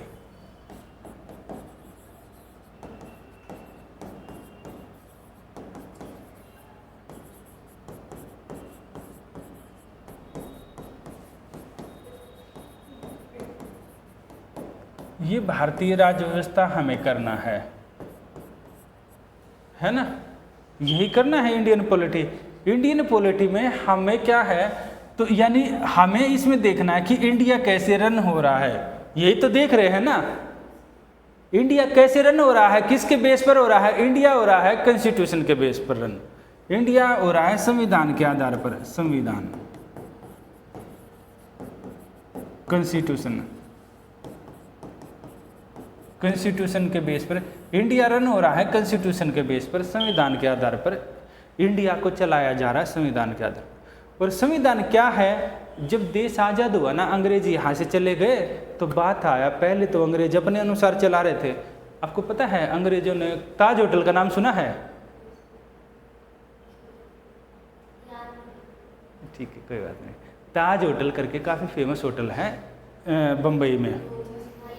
हाँ, तो उसमें क्या लिखा हुआ है, उसके बाहर अंग्रेजों ने लिखा हुआ था Indian and dogs are not allowed, यानी कि आपकी और हमारी इज्जत कैसी थी उनके लिए, कुत्ते के जैसे, कुत्ते और इंडिया वाले अंदर नहीं आ सकते। बाद में टाटा ने खरीद लिया ताज होटल को और सारा से कुछ वो चेंज कर दिया, पर उन्होंने यानी कि नस्ल भेद था, रंग भेद था, अपने से आपको इन्फीरियर मानते थे, ये मानते ही नहीं थे कि आप उनके बराबर हो, ये मानते थे आप तो हमारे गुलाम हो, आप तो भेड़ बकरी हो। आपको पता है उस समय आईएएस थी, और जो आपकी इस इंडियन सिविल सर्विस बोला जाता है, और दूसरा होता है प्रोविंशियल सर्विस, जो कि प्रांतीय सेवाएं होती हैं, जैसे कि आप जिसमें एसडीएम और स्टेट पब्लिक सर्विस में आती हैं, उनमें आपको पता है किन को भर्ती किया जाता था? आप तो भर्ती ही नहीं कर सकते थे तब, आपके लिए तो ये पेपर ही नहीं होता था, आप बैठ ही नहीं सकते थे, आप पेपर में नहीं बैठने, उसके लिए अंग्रेजी बैठेंगे, अंग्रेजी बनेंगे। ऊपर के सारे अंग्रेज थे, जो ऊपर की रैंक सब अंग्रेज थे, इतना ज़्यादा भेदभाव होता था। तो जब वो उनका जो सिस्टम था, उन्होंने पूरा सिस्टम किया वो ऐसे ही बनाया था कि ऊपर की पोस्ट उनके लिए, और अगर आपको और उनके बीच में लड़ाई हो जाती थी, लड़ाई झगड़े तो होते हैं समाज में, तो क्या होगा, उनको प्राथमिकता दी जाती थी। इसके अलावा आपको जो जैसे होता है ना कि मैं संविधान के अनुसार काम करूंगी या काम करूंगा, वहाँ पर आपको ब्रिटेन की क्वीन के प्रति वफादार होना था। चीज़ें सारी गड़बड़ थी, इंडिया का पूरी तरह से एक्सप्लॉइटेशन कर रहे थे। जब अंग्रेज यहाँ से चले गए तो एक नए सिस्टम की जरूरत पड़ी। देश कब आज़ाद हुआ था?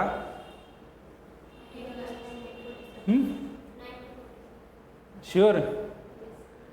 15 अगस्त को या 14 अगस्त को? श्योर हैं कि 14 अगस्त को हुआ हो?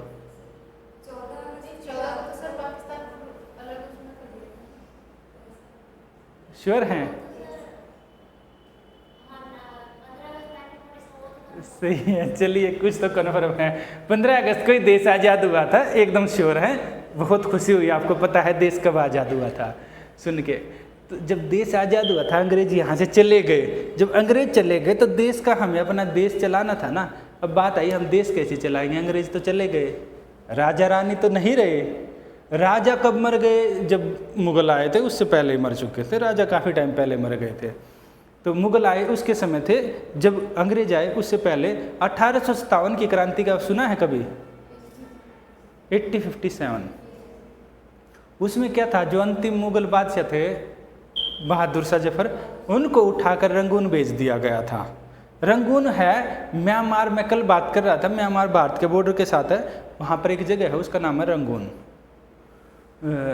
आपने एक गाना सुना है ना, पिया घर रंगून है, वहाँ से किया टेलीफोन है, काफ़ी पुराना फेमस गाना था पुराने ज़माने का। तो वो क्या है ना, रंगून वहाँ भेज दिया गया था, वहीं पर रहे थे, वहीं पर मर गए थे।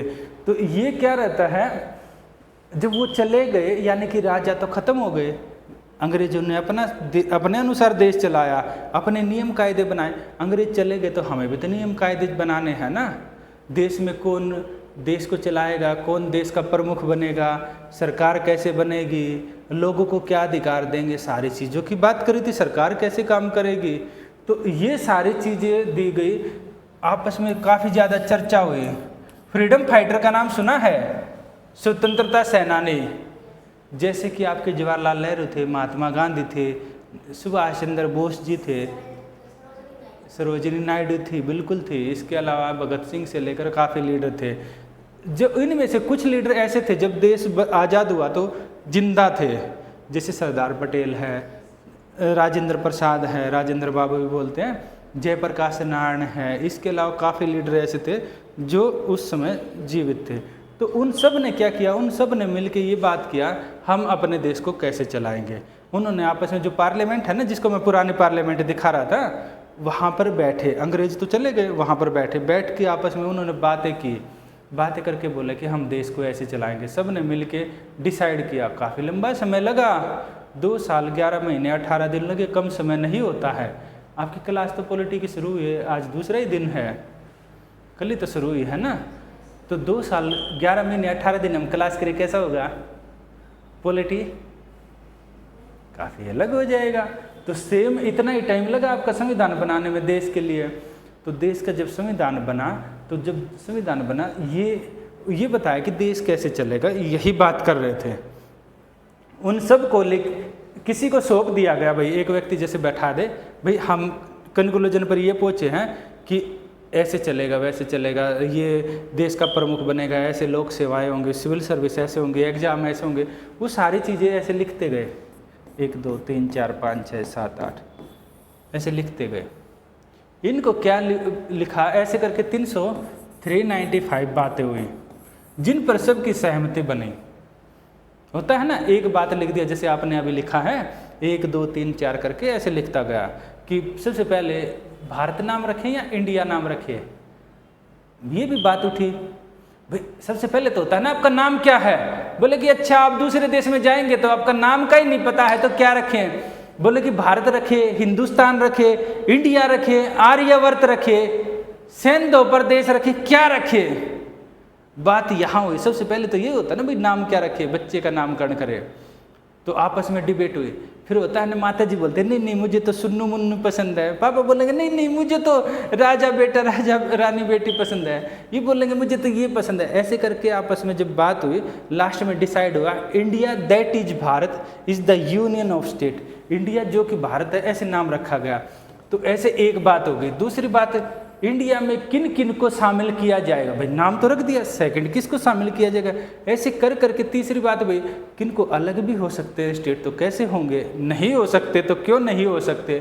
तो ये सारी चीज़ें करके ऐसे 395 बातें इकट्ठी लिखी गई। इनको क्या बोला गया, इनको पॉलिटिकल लैंग्वेज में बोला जाता है आर्टिकल। आर्टिकल को हिंदी में बोला जाता है अनुच्छेद। यानी 395 आर्टिकल लिखे गए संविधान में, 395 बातें लिखी गई। अगर आप 1 लाइन 2 लाइन 3 लाइन ऐसे करके बातें लिखे तो एक इतनी सी किताब तो बनी जाएगी छोटी सी। कोई बात ज़्यादा विस्तार में लिखी हुई, कोई छोटी लिखी होगी। तो आपने इतनी बातें लिखी है कि इतनी सी छोटी सी किताब बना दी आपने, जो भी मानो आपने किताब बना दी। तो ये हो गए 395 आर्टिकल। अब क्या हुआ, ये हुआ तो 395 बातें तो लिख दी, क्यों नहीं इनको अरेंज ढंग से कर दे। कल को आज तो लिख दिया, पढ़ने वाले भी तो होंगे, पढ़ने वाले के सिर में दर्द हो गया तो पढ़ेगा कैसे। तो बोले कि ठीक है, इन चीज़ों को ना थोड़ा सिंप्लीफाई करते हैं, जैसे आपको चैप्टर में बांट देते हैं ना, तो ऐसे इनको क्या किया, 22 भाग में बांट दिया गया। 395 बातें हैं, इनको जो एक जैसी चीज़ें थी उनको जैसे 1 2 3 4 ऐसे करके इनको बांट दिया गया। यानी कि एक जैसी चीज़ें, जो एक जैसी बातें हैं उनको लिख दिया पार्ट 1, चैप्टर 2, चैप्टर 3, चैप्टर 4 ऐसे करके, ताकि समझने में आसानी हो जाए। अपनी तरफ से तो उन्होंने किया, क्योंकि उनको पूरा यकीन था आने वाली पीढ़ियाँ कैसी होंगी, जिनको ये तक नहीं पता होगा सोमालिया कहाँ है ना। बिल्कुल उनको पता था हमारे आने वाले बच्चे कैसे होंगे। तो उन्होंने क्या किया, बोले कि चलिए कोई बात नहीं, मुश्किल कर दिया तो पढ़ना ही बंद कर देंगे, हम चीज़ों को आसान करते हैं। तो उन्होंने चैप्टरों में डिवाइड कर दिया। ठीक है, समझ गए। तो क्या हुआ, 395 बातों को 22 भागों में बांट दिया। अब कई बार क्या होता है ना, ये किताब है, इसी के एक भाग है, मान लो इसी में कोई एक बात है। फॉर एग्जांपल हम बात करते हैं, कोई भी एक पार्ट है, जैसे कि मान लो 4 नंबर बात है, 1 2 3 4 नंबर कोई बात है या कोई आर्टिकल है, आर्टिकल ही बोलेंगे ज़्यादा अच्छा है पॉलिटिकल भाषा में। उस जो बात है उसको बोलेंगे हम आर्टिकल। 4 नंबर आर्टिकल है, उसमें हमें कुछ ज़्यादा डिटेल में लिखना है। हम ये सोचते हैं यहाँ ज़्यादा डिटेल में लिखेंगे तो सीक्वेंस गड़बड़ हो जाएगा, क्यों ना उसको पीछे ही रख के लिख दे। भाई यहाँ स्टार लगा देते हैं, आपने देखा है ना, और उसको उठाकर पीछे रख देते हैं। बोल देंगे कि अगर इसमें ज़्यादा डिटेल में देखना है तो आप पीछे के पेज पर देखना, यहाँ पर कहीं दूसरी जगह और लिखना है तो पेज नंबर 3 पर देखना है। ऐसे करके क्या किया उन्होंने, 8 चीज़ें अलग से रख दी स्टार्टिंग में। स्टार्टिंग की बात कर रहा हूँ, अभी की नहीं बात कर रहा हूँ। स्टार्टिंग में 8 चीज़ें अलग से रख दिया, और इनको बोला गया शेड्यूल। इन्हीं को बोला गया अनुसूची।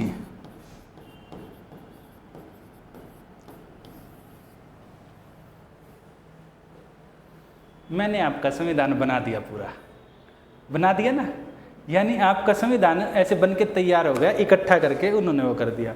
यानी आपका जो संविधान है, आपका जो कॉन्स्टिट्यूशन है, जिस किताब का नाम कॉन्स्टिट्यूशन बोला जाता है, उस किताब में कितने आर्टिकल हैं, कितने पार्ट हैं और कितने शेड्यूल हैं? ठीक है, अभी समय बीतता गया, ये बात हम कब की कर रहे हैं? अब ये बताना, देश का कॉन्स्टिट्यूशन कब लागू हुआ था, इम्प्लीमेंट कब हुआ था? बिल्कुल 26 जनवरी 26 जैन 1950 इसमें हुआ था। 26 जनवरी 1950 को देश का संविधान लागू हो गया था। ये यानी कि उस दिन से हमने किताब बन के तैयार तो पहले हो गई थी, पर होता है ना कि हम तो घर का मुहूर्त उस दिन से करेंगे, घर पहले बन जाता है। अच्छा, ओहो, तो सेम क्या हुआ ना, जो संविधान है, संविधान बन के तो पहले तैयार हो गया था, पर इस दिन से उसको बोला कि आज से सारे आर्टिकल लागू होंगे। तो ये 26 जनवरी 1950 से देश का संविधान लागू हुआ। उस समय देश के संविधान में 395 आर्टिकल थे, अनुच्छेद थे, 22 भाग थे, 22 पार्ट थे, 8 शेड्यूल थी। आज कितना समय हो गया 1950 से आज? तो आप किस क्लास में पढ़ते थे 1950 में? तो यानी कि एक लंबा समय बीत गया है। लंबा समय बीत जाता है तो क्या होता है, तब से लेकर आज तक चीज़ें भी बदली होंगी। तब तो कैसे चलाते थे? तब तो आप देखेंगे कि फ़ोन भी नहीं थे, चीज़ें भी नहीं थी, फ़ोन नहीं थे, इंटरनेट नहीं था, तो साइबर क्राइम भी नहीं थे, इसरो नाम की कोई चिड़िया थी नहीं। भाई अंतरिक्ष में जाते हैं तो वो आगे बढ़ेंगे। तो क्या हुआ, समय बदलता है, चीज़ें बदलती, तो कुछ चीज़ें समय के अनुसार बदली। तो अब 22 हैं, तो ये बढ़कर अब कितनी हो गई? 12 हो गई है, 4 और ऐड कर दी गई। वो हम आगे डिटेल में पढ़ेंगे तब बात करेंगे। ये 4 ऐड कर दी गई, 4 शेड्यूल। यानी उनको लगा बीच में कहीं 3-4 बातें और हैं जो पहले छूट गई थी, अभी हम इनको ऐड कर देते हैं। तो फिलहाल कितनी शेड्यूल हो गई? 12 शेड्यूल हो गई फिलहाल। जब देश बना तो आपकी 8 थी, फिलहाल 12 है। अगर क्वेश्चन आता है 1950 में संविधान बना, जब लागू किया गया तब कितनी शेड्यूल थी? ओरिजिनल कॉन्स्टिट्यूशन में 8। क्वेश्चन आए करंट में कितनी है? 12। ठीक है, ये हो गया। इसके बाद जो आर्टिकल है 395 है ना। अच्छा, देश में ना सरकारें भी एक नंबर के कलाकार है। नेता तो आपको ही नहीं पता है, तो नेता को तो बिल्कुल ही नहीं पता है। तो नेता क्या करते हैं, उन्होंने क्या किया, उन्होंने जो आर्टिकल है ना, जैसे मान लो कई सारे आर्टिकल है, जैसे आर्टिकल 4 है, 4 का 1, 2, 3, 4 ऐसे करके कर दिया। आर्टिकल 19 है, 19 का 1, 2, 3 ऐसे करके कर दिया। रहा तो 19, 20 फिर यहाँ लिखा उसने। अगर इन पार्ट को जो जोड़ दे, ABCD करके लिख दिया, तो ज़्यादा बन जाते हैं, 422 के आसपास बनते हैं। अगर इनको नहीं जोड़ते हैं तो 395। अगर बेसिक पूछा जाए तो 395 ही आर्टिकल है। ये तो इनके पार्ट जोड़ दिए गए ना उनको।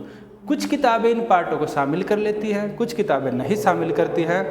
दोनों बातें बता दी हैं, आपको कंफ्यूज नहीं होना है। ठीक है, तो अब ये आपका कॉन्स्टिट्यूशन बन गया। अब कुछ इसमें लिखना चाहेंगे? लिखना चाहें तो लिख लो, नहीं तो रहने दो, वो आपकी इच्छा है।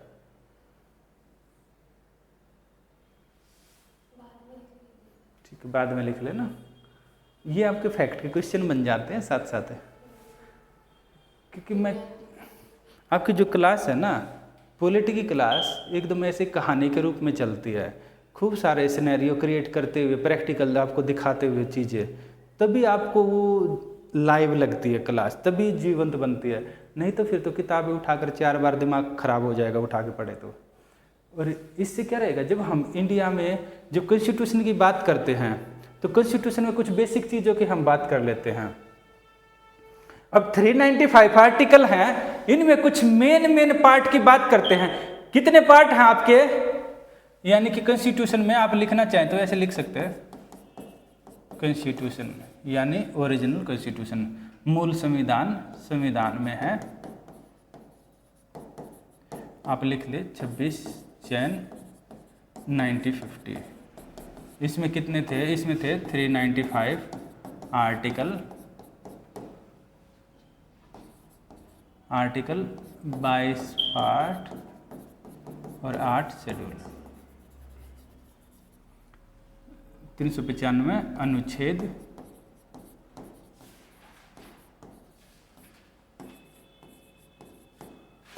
22 भाग 8 अनुसूचियाँ।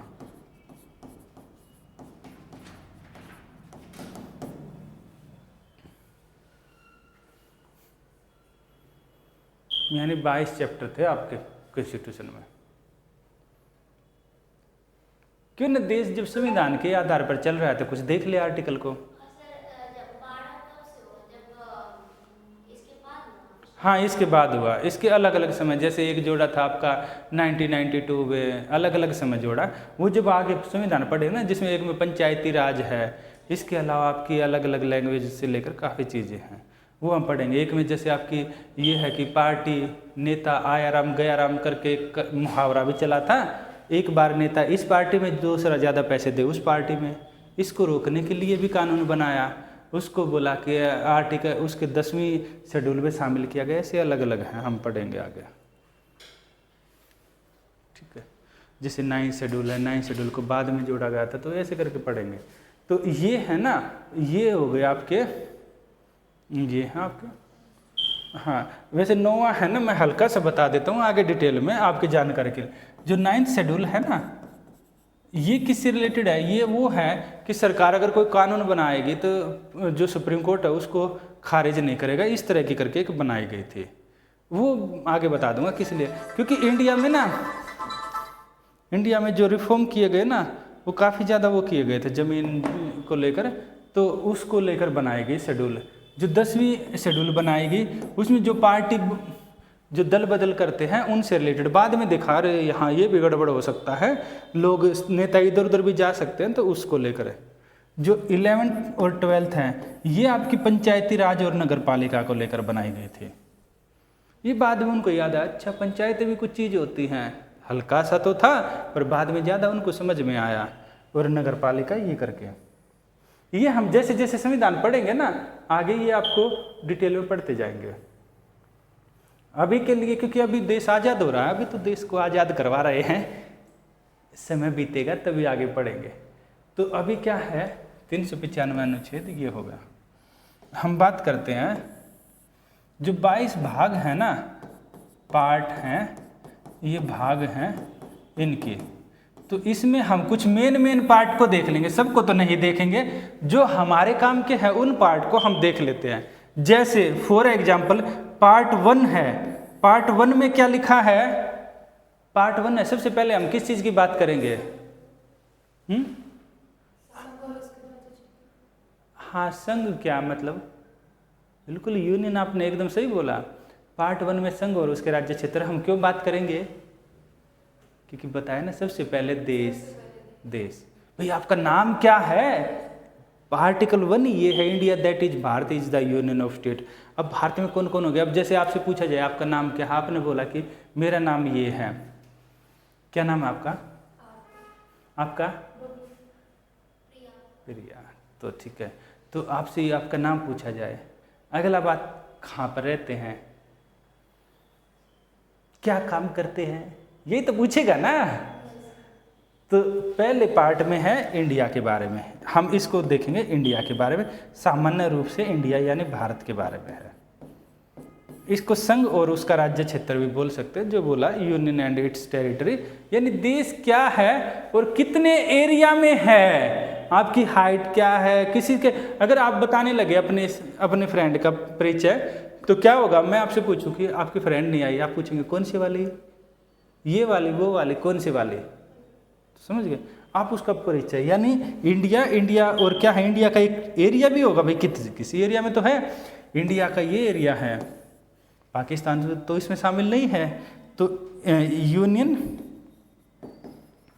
एंड इट्स टेरिटरी, भारत एवं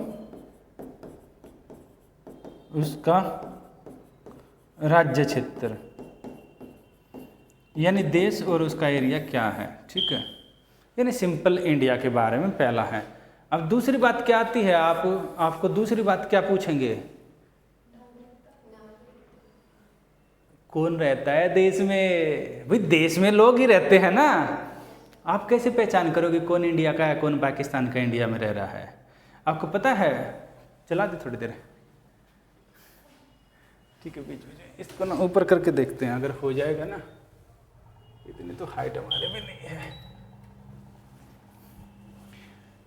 तो देखो क्या रहता है ना, पहले में तो ये हो गया, दूसरे में ना विदेश में लोग ही रहते हैं ना, ऐसा तो नहीं कोई पाकिस्तान का आकर रह रहा है, ऐसा तो नहीं। जैसे देखो जब इंडिया पाकिस्तान का युद्ध हुआ, जब भारत आज़ाद हुआ तो भारत पाकिस्तान एक थे ना, इंडिया पाकिस्तान एक थे, एक हिस्सा उधर चला गया उसको पाकिस्तान बोलते हैं। अब वो उसमें काफ़ी लोग यहाँ से गए, काफ़ी लोग आए, अब हम पहचान क्या करेंगे लोग कौन है देश के? काफ़ी ज़्यादा लोग, आपको पता है माइग्रेशन होता है इंडिया में, म्यांमार से आते हैं, बांग्लादेश से आते हैं, कई लाख लोग इंडिया में ऐसे रहते हैं जो बांग्लादेश से आ गए, म्यांमार से आ गए। इवन जब चाइना और इंडिया का जब विवाद हुआ 1962 में, तो तिब्बत से भी खूब सारे लोग आए, उनको बोलते हैं रिफ्यूजी। और पता है कहाँ पर रहते हैं? कश्मीरी गेट पता है आपको? ISBT मेट्रो स्टेशन आप जाएंगे तो एक यहाँ से 4-5 स्टेशन वहाँ पर है, वहाँ मोनेस्टी करके जगह है, वहाँ पर रहते हैं, यानी यहाँ से 5 किलोमीटर दूर। इसके अलावा उत्तराखंड में रहते हैं, हिमाचल में रहते हैं, वो जो आए थे इंडिया में, यानी काफ़ी लाख लोग ऐसे होते हैं जो इंडिया में रहते हैं, कुछ लीगली कुछ इलीगली, दोनों तरीके से। तो हम कैसे आइडेंटिफाई करें कि इंडिया के लिए जो सरकार बनेगी किन के लिए काम करेगी? तो यानी सेकंड बात क्या आ जाएगी? पहला बात आ जाएगा नाम, दूसरा आ जाएगा उसके लोग यानी कि लोग, इनको अलग किया जाएगा पीपल से, इसमें बोला जाएगा सिटीजन यानी नागरिक। याद रखना मैंने यहाँ पर पीपल वर्ड का प्रयोग नहीं किया है, मैंने यूज किया सिटीजन, नागरिक। पीपल में तो वो आता है जो नागरिक है या नहीं है, यहाँ पर रह रहा है। हो सकता है कोई अफ्रीका का आकर रह रहा है, दिल्ली में कई बार इश्यू आते हैं कि भाई वो इलीगली आए हैं, तो सब नहीं, इक्का दुक्का ऐसे आते हैं, तो कोई भी हो सकता है नागरिक नहीं, वो पीपल हो सकता है पर नागरिक नहीं हो सकता, पीपल। तीसरे में क्या रहेंगे? अब नागरिक होंगे तो क्या रहेगा? बिल्कुल, आप अधिकार मांगोगे या नहीं मांगोगे? नहीं होना चाहिए, क्यों होना चाहिए? जैसे आप देश को देखते हो ना, ऐसा देश हमेशा से नहीं रहा है। आप संसार के सबसे अच्छे युग में रह रहे हैं, सच बता रहा हूँ। आज तक आप पुराना इतिहास उठा के देखेंगे ना, तो पुराने इतिहास में राजा होता था, आपका ड्यूटी होती थी, अधिकार नहीं होते थे, आपकी जिम्मेदारी होती थी। जिम्मेदारी क्या होती थी? राजा की खिदमत करना, राजा का आदेश मानना, प्रजा का पालन राजा अपने अनुसार करेगा। राजा होता था ईश्वर का प्रतिबिंब। और उस समय क्या बोला जाता था? महिलाओं को पढ़ने लिखने का अधिकार नहीं है। कितना अच्छा युग है। यहाँ तो सरकार ये बोलती है आप पेपर पास किए करें आपको स्कॉलरशिप मिलेगी, यहाँ तो ऐसा होता है। तो यहाँ क्या है? तीसरा है नागरिक है, तो नागरिकों के कुछ अधिकार होंगे, यानी फंडामेंटल राइट। फंडामेंटल राइट जिसको बोला जाता है मौलिक अधिकार।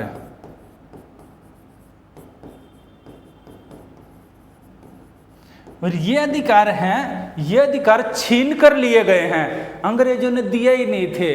इंडिया जब आज़ाद हुआ तो जैसे ही इंडिया आज़ाद हुआ तो इंडिया ने बोला भाई फ्रीडम फाइटर थे, बोला कि क्योंकि आज आपने क्या बोला, मैं बोला फ्रीडम फाइटर कौन कौन थे, आपने सीधा नाम लिया सरोजिनी नायडू। यानी महिलाओं की भी भागीदारी थी, हर किसी की भागीदारी थी देश आज़ाद करवाने में, तो सबकी भागीदारी थी, तो सबके अधिकार बनते हैं। तो नहीं थी तब भी अधिकार बनते हैं। तो ये हो गए फंडामेंटल राइट, मौलिक अधिकार, यानी ऐसे अधिकार जो आपको जैसे ही आप इंडिया में पैदा हो गए, इंडिया के नागरिक हो गए, तो आपको जन्मजात मिल जाएंगे और वो आपसे कोई छीन नहीं सकता है, नहीं छीन सकता। वो बात अलग है कि आगे क्या क्या घटनाक्रम हुए हम पढ़ेंगे, वो आपसे कोई छीन नहीं सकता है ऐसे अधिकार, फंडामेंटल राइट।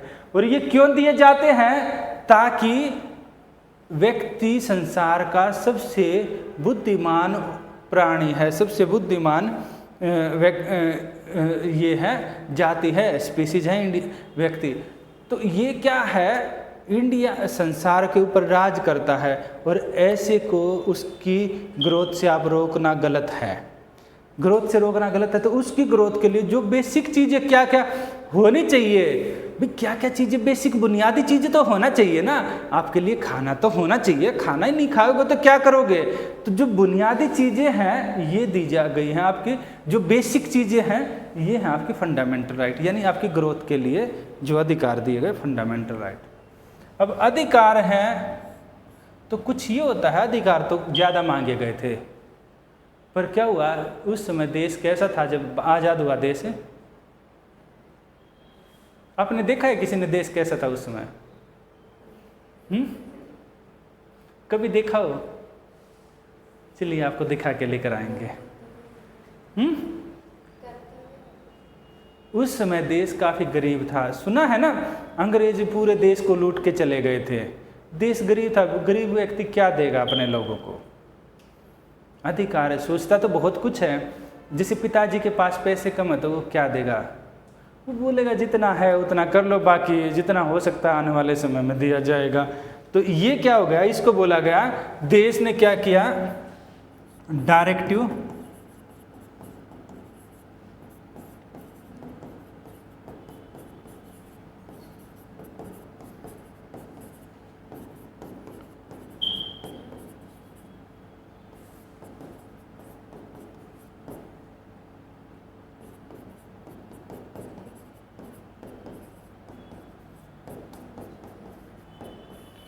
ये होते हैं नीति निर्देशक तत्व, नीति निर्देशक तत्व। इसमें क्या किया गया, इसमें ये बोला गया जब देश बनाने वाले थे ना, जो देश बना के गए तो उनको ये होता है भाई हमने अब बना तो दिया देश, आने वाली पीढ़ियां पता नहीं क्या करेंगी देश का।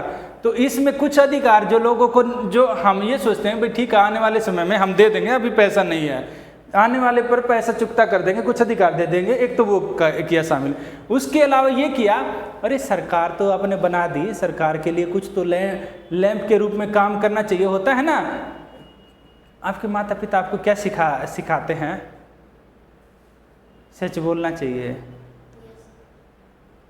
ईमानदारी से काम करना चाहिए, मेहनत करनी चाहिए, सिखाते हैं ना, पढ़ाई करनी चाहिए। क्या ये सिखाते हैं चोरी करनी चाहिए, झूठ बोलना चाहिए?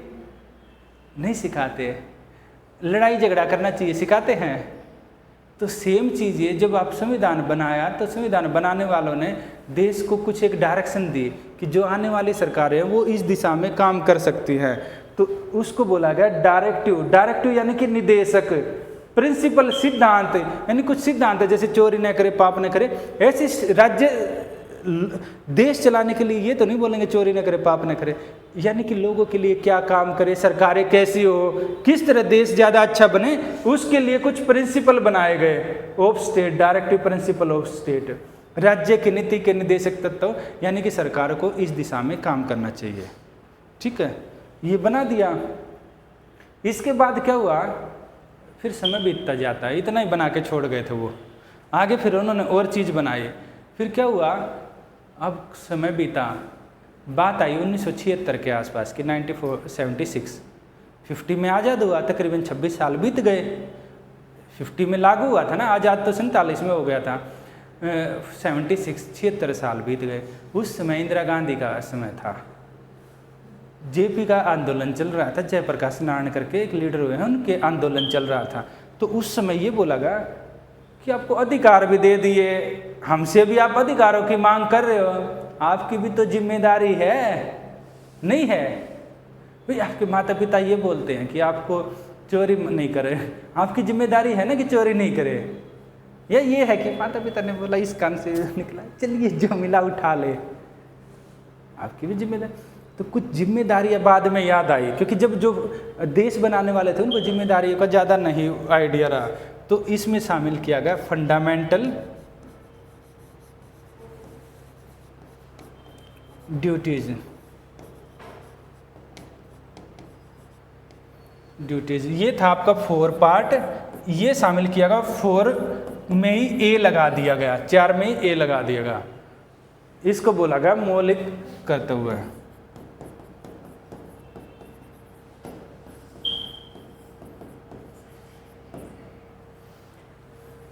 आप उधर बैठ जाओ ना।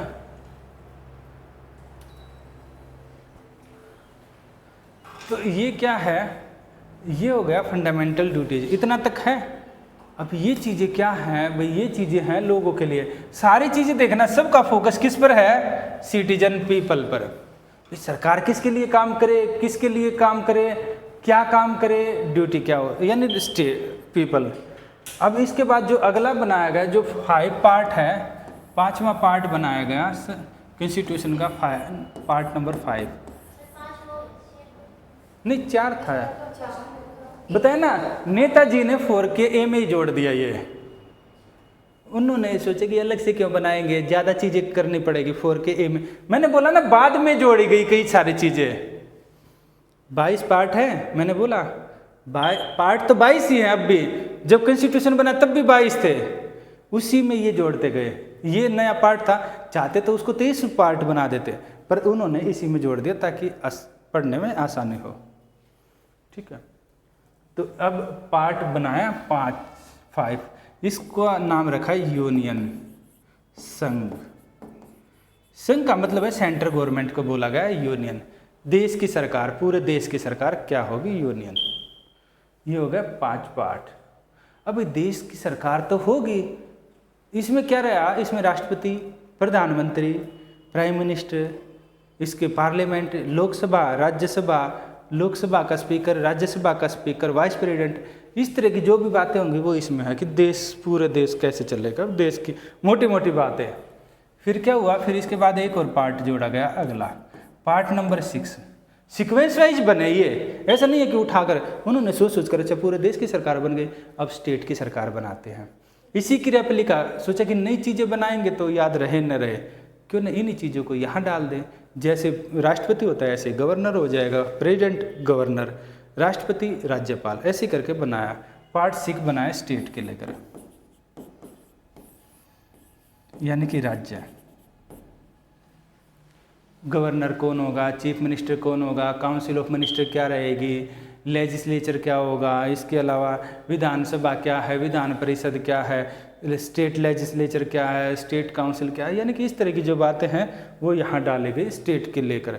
फिर इसके बाद क्या हुआ, ऐसे अलग अलग जोड़े, फिर यूनियन टेरिटरी भी है जो जिनको शामिल किया गया। मेन में एक है आपका पार्ट 9, ये बाद में जोड़ा गया था।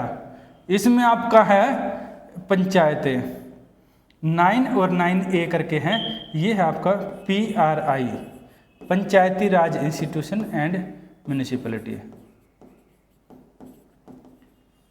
म्यूनिसिपैलिटी इसको आप ज़्यादा अच्छा है, इसको ये लिखने के बजाय आप लिखो, इसको लिखना आप पंचायतें। इसको बोला गया इसको बोला जाता है लोकल गवर्नेंस।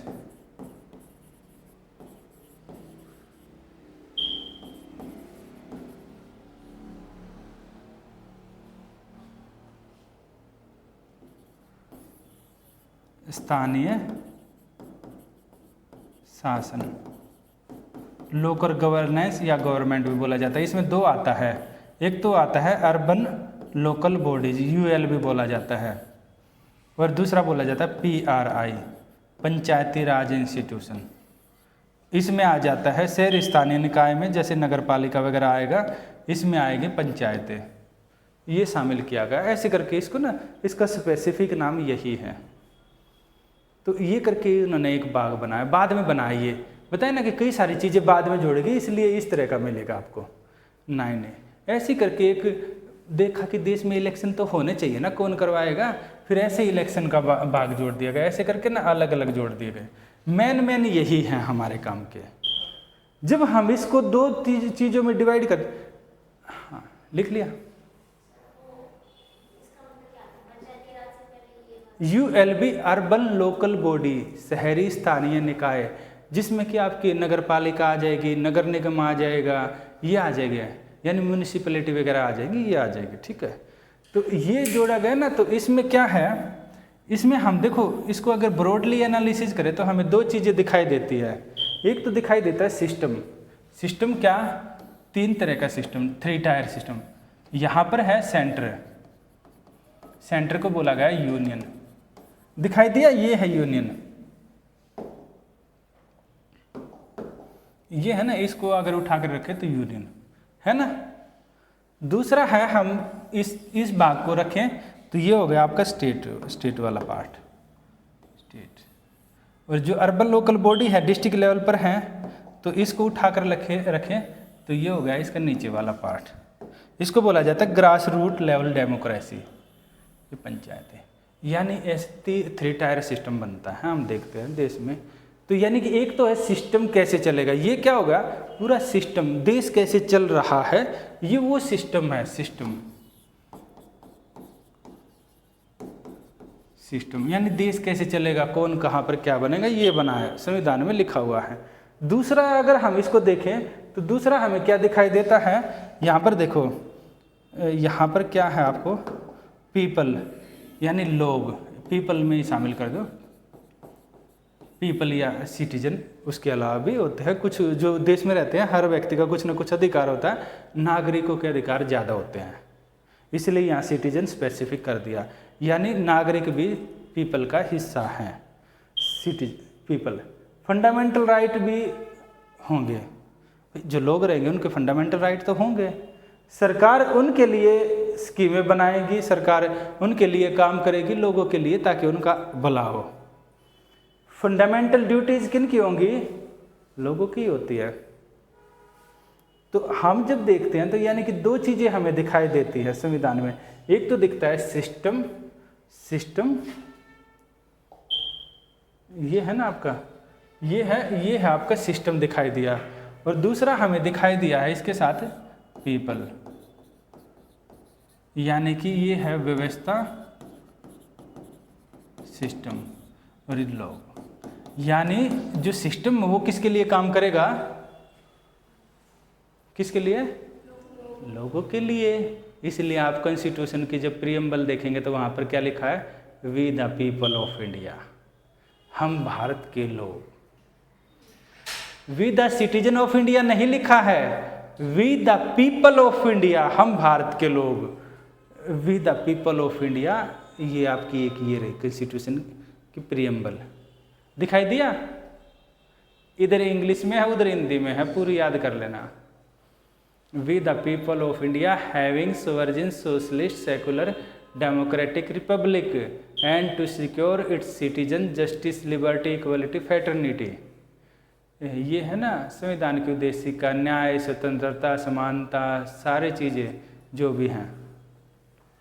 तो ये क्या है, यानी कि 2 ही चीज़ें देखते हैं हम जब पॉलिटी पढ़ेंगे, एक तो लोग देखेंगे, दूसरा सिस्टम दिखेगा। सिस्टम लोगों के लिए काम करता है, क्या लोग सिस्टम के लिए काम करते हैं,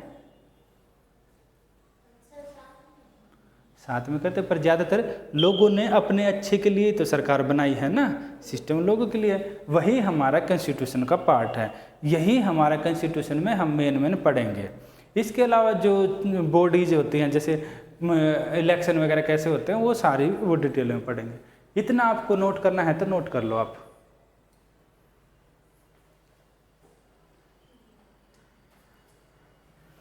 कर लो नोट, ये नोट कर लो।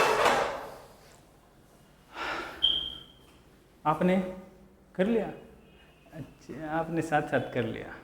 इतने तक कुछ पूछना है, ठीक है।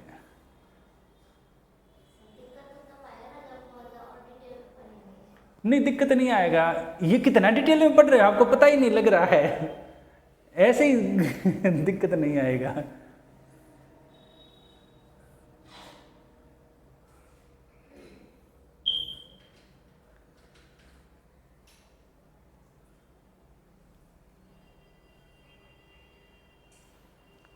पता है आपसे ना क्वेश्चन आते हैं जो आप तुक्केबाजी भी करके आएंगे ना, क्योंकि जैसे ही हम ये पार्ट पढ़ेंगे ना, इनके आधार पर भी आप निकाल सकते हैं, जिसको बोलते हैं ना गैस करना होता है। क्योंकि आपको पार्ट दिया गया, अगर मान लो पार्ट 3 में है, आपसे पूछे कि अच्छा राष्ट्रपति के लिए पार्ट 4 का, क्योंकि यहाँ से अब आर्टिकल हम देखेंगे कितने से कितने आर्टिकल है, अगर आपको लिखा गया है कि पार्ट 3 में क्या राष्ट्रपति है, प्रेसिडेंट, फंडामेंटल राइट में कैसे होंगे प्रेसिडेंट? वो तो सिस्टम का पार्ट है, सिस्टम का पार्ट आपका आगे चल के आता, तो यानी आप ऐसे करके गलत भी उसको कर देंगे। वो आप आगे जब डिटेल में पढ़ेंगे ना, तो तब आपको और ज़्यादा अलग चीज़ें भी दिखेंगी।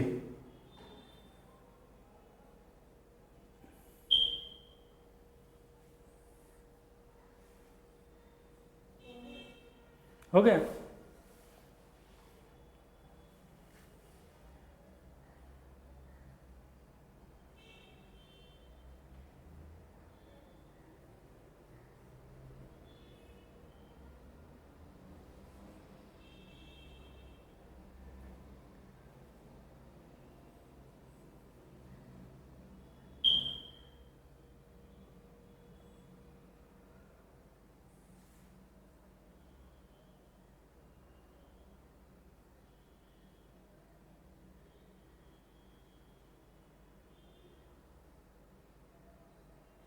हो गया?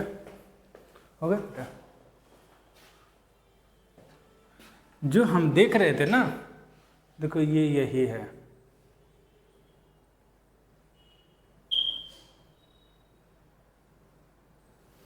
हमने क्या देखा इंडिया की पॉलिटी में, हम क्या पढ़ेंगे, यही चीज़ें यहाँ लिख दी गई है। Development of Indian constitution, constitution का कैसे डेवलपमेंट हुआ, उसकी history, citizenship, fundamental right, directive principle, executive principle, ये है। यानी यूनियन को यहाँ ऐसे करके लिखा है, state, local government, election system, संविधान का विकास, नागरिकता, मौलिक अधिकार, निदेशक तत्व, कार्यपालिका, राज्य सरकारें, स्थानीय शासन, चुनाव प्रणाली। हाँ, ये सारे यूनियन है। इन सब का मैंने इकट्ठा नाम रख दिया। ये इससे भी और कई सारी चीज़ें ज़्यादा हैं उसमें, पार्लियामेंट भी है उसमें, इसमें तो नहीं लिखा गया है। तो उस सब का एक इकट्ठा नाम लिखा कि यूनियन। ठीक है, इतना क्लियर है ना? लिखना तो नहीं है ये, वो ज़्यादा अच्छे से लिखवा दिया आपको।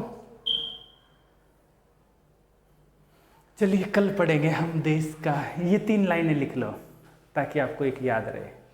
भारत का संविधान कब बना था? अच्छा ठीक है, मैं हल्की सी बातें करता हूँ। देखो 26 नवंबर 1949 को, 26 नवंबर 1949 को, इस दिन संविधान आपका बन के तैयार हो गया था। ठीक है, सिग्नेचर हो गए थे 26 नवंबर 1949 को। आपके घर में गाड़ी आ गई थी, 26 जनवरी 1950 को आपने गाड़ी चलाना शुरू किया। ऐसे ही कुछ कर सकते हैं, ठीक है।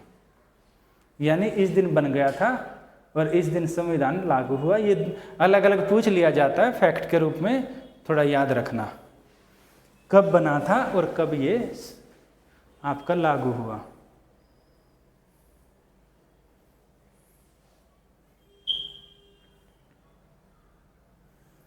बहुत मज़ेदार आपकी क्लास होती हैं पॉलिटी की, बहुत ज़्यादा। पॉलिटी एक ऐसे सब्जेक्ट है, जब कर लेते हैं ना तो आपको कोई बेवकूफ़ नहीं बना सकता। ये सब्जेक्ट ही ऐसा है।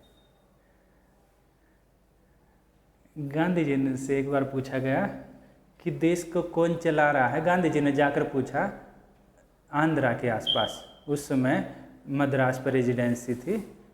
पता है ना आंध्रा कहाँ पर है? आंध्र प्रदेश कहाँ है?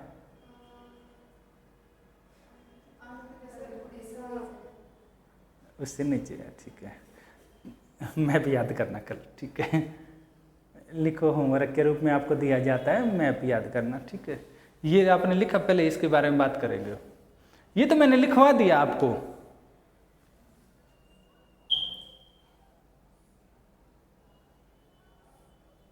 ऊपर और नीचे वाला तो लिख लो बस।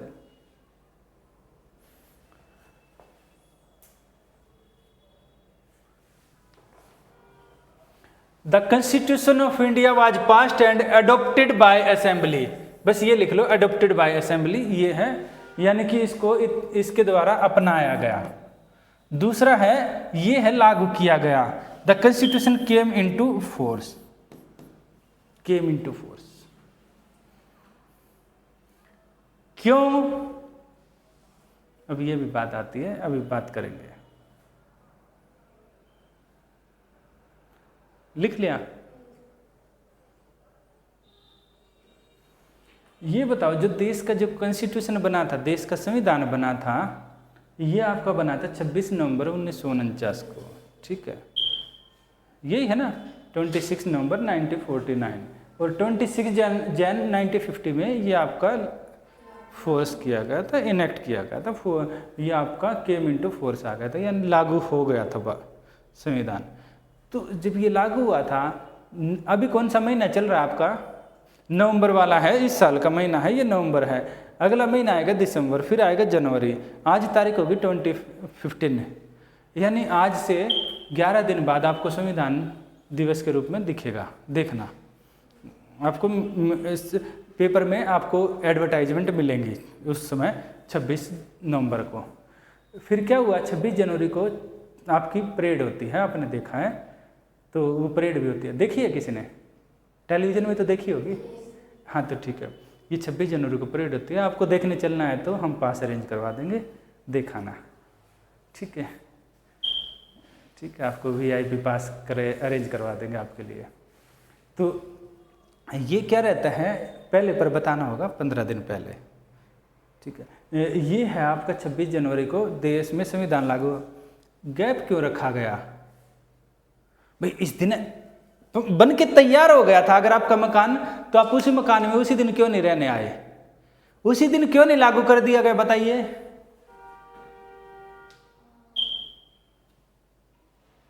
कभी गाड़ी खरीदी है आप में से किसी ने? साइकिल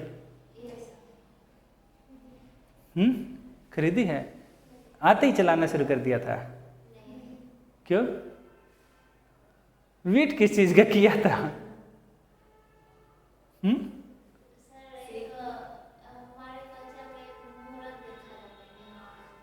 तो यहाँ मुहूर्त देख रहे थे देश में। भाई बात तो लॉजिक है कि भाई उस दिन वो बन गया था तो उसी दिन उनको लागू कर देना चाहिए।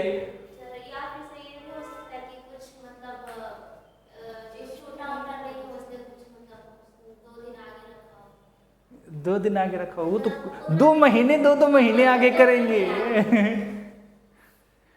तो भाई आपने कानून बना दिया तो लागू कर दो ना, क्या फर्क पड़ रहा है? तो 2 महीने का क्यों गैप लिया गया? क्योंकि देखो आप स्टूडेंट हैं, इस लेवल पर ये चीज़ें क्लियर करना बहुत ज़रूरी है, क्योंकि यहाँ आपके लेवल पर ये चीज़ें जितना ज़्यादा आपको मैं क्लियर करूँगा उतना ज़्यादा आपका स्ट्रॉन्ग होगा फाउंडेशन। अगर नहीं है तो आपका क्या रहता है, बच्चे ना यहाँ कन्फ्यूज रहते हैं, जब जिनका नहीं क्लियर होता है ना वो कन्फ्यूज हो जाते हैं स्टार्टिंग लेवल पर, बाद में तो ठीक हो जाता है पर तब तक समय लंबा चला जाता है। कुछ लागू हुआ था, दोनों में अलग क्या है, अलग क्या है और क्यों किया गया अलग? क्योंकि जब फ्रीडम फाइटर थे ना, ये थे 26 जन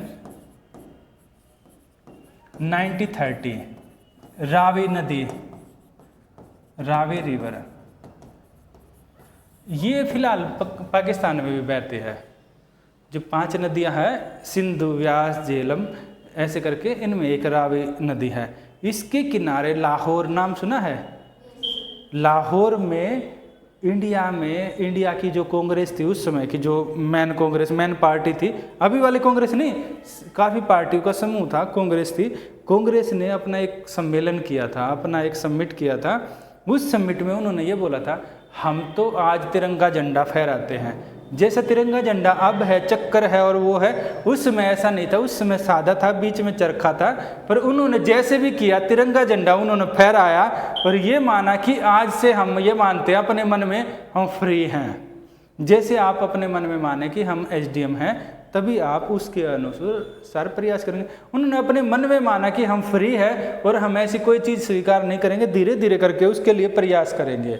तो सेम यहाँ पर क्या हुआ, 26 जनवरी 1930 से वो हर साल सेलिब्रेट करते आ रहे थे आपके इंडिपेंडेंस डे के रूप में, स्वतंत्रता दिवस के रूप में। भारत आज़ाद हुआ था 15 अगस्त को, पर वो सेलिब्रेट कर रहे थे 26 जनवरी को।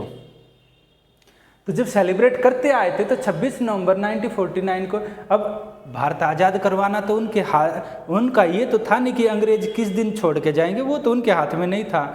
अंग्रेजों ने अपनी सुविधा के अनुसार छोड़ा 15 अगस्त को इंडिया को। पर उन्होंने क्या किया, जब संविधान बन गया 1949, संविधान उसके बाद भी बनता रहा था, ये 1946 से बनना शुरू हुआ था। हम आगे जब डिटेल में पढ़ेंगे तब आपको पता लगेगा। 46 से 1949 तक बना था। तो जब बन गया, देश आज़ाद हो रखा था, बन चुका था, तो फिर बात यह हुई कि भाई ये बोला गया कि ठीक है, आपने चाहे तो आज से लागू कर दे, पर क्यों न जिस दिन को आप इतने सालों से सेलिब्रेट कर रहे हो इंडिपेंडेंस डे के रूप में, क्यों ना उसी दिन लागू कर दिया जाए। 2 महीने में तो कुछ, इतने साल चले गए तो 2 महीने में कुछ जाता नहीं है। तो इसलिए इन्होंने लागू किया इसको 26 जनवरी 1950 को। कुछ आर्टिकल इसी दिन से लागू थे, बाकी सारे के सारे इसमें, कुछ यहाँ भी लागू हुए थे पर बाकी सारे यहाँ पर हुए। यानी मेन कॉन्स्टिट्यूशन इस दिन आपका लागू किया गया। यानी सारे के सारे ऐसे करके, ये देखो ये उस समय का इमेज है, ऐसे बैठे हुए थे, ऐसे बैठ के डिबेट करते थे। आपका अगला है ये, फिर आपका हिस्टोरिकल बैकग्राउंड आ जाता है। कुछ पूछना है इसमें? आज के लिए इतना ही काफ़ी है। कुछ पूछना हो तो आप पूछ सकते हैं।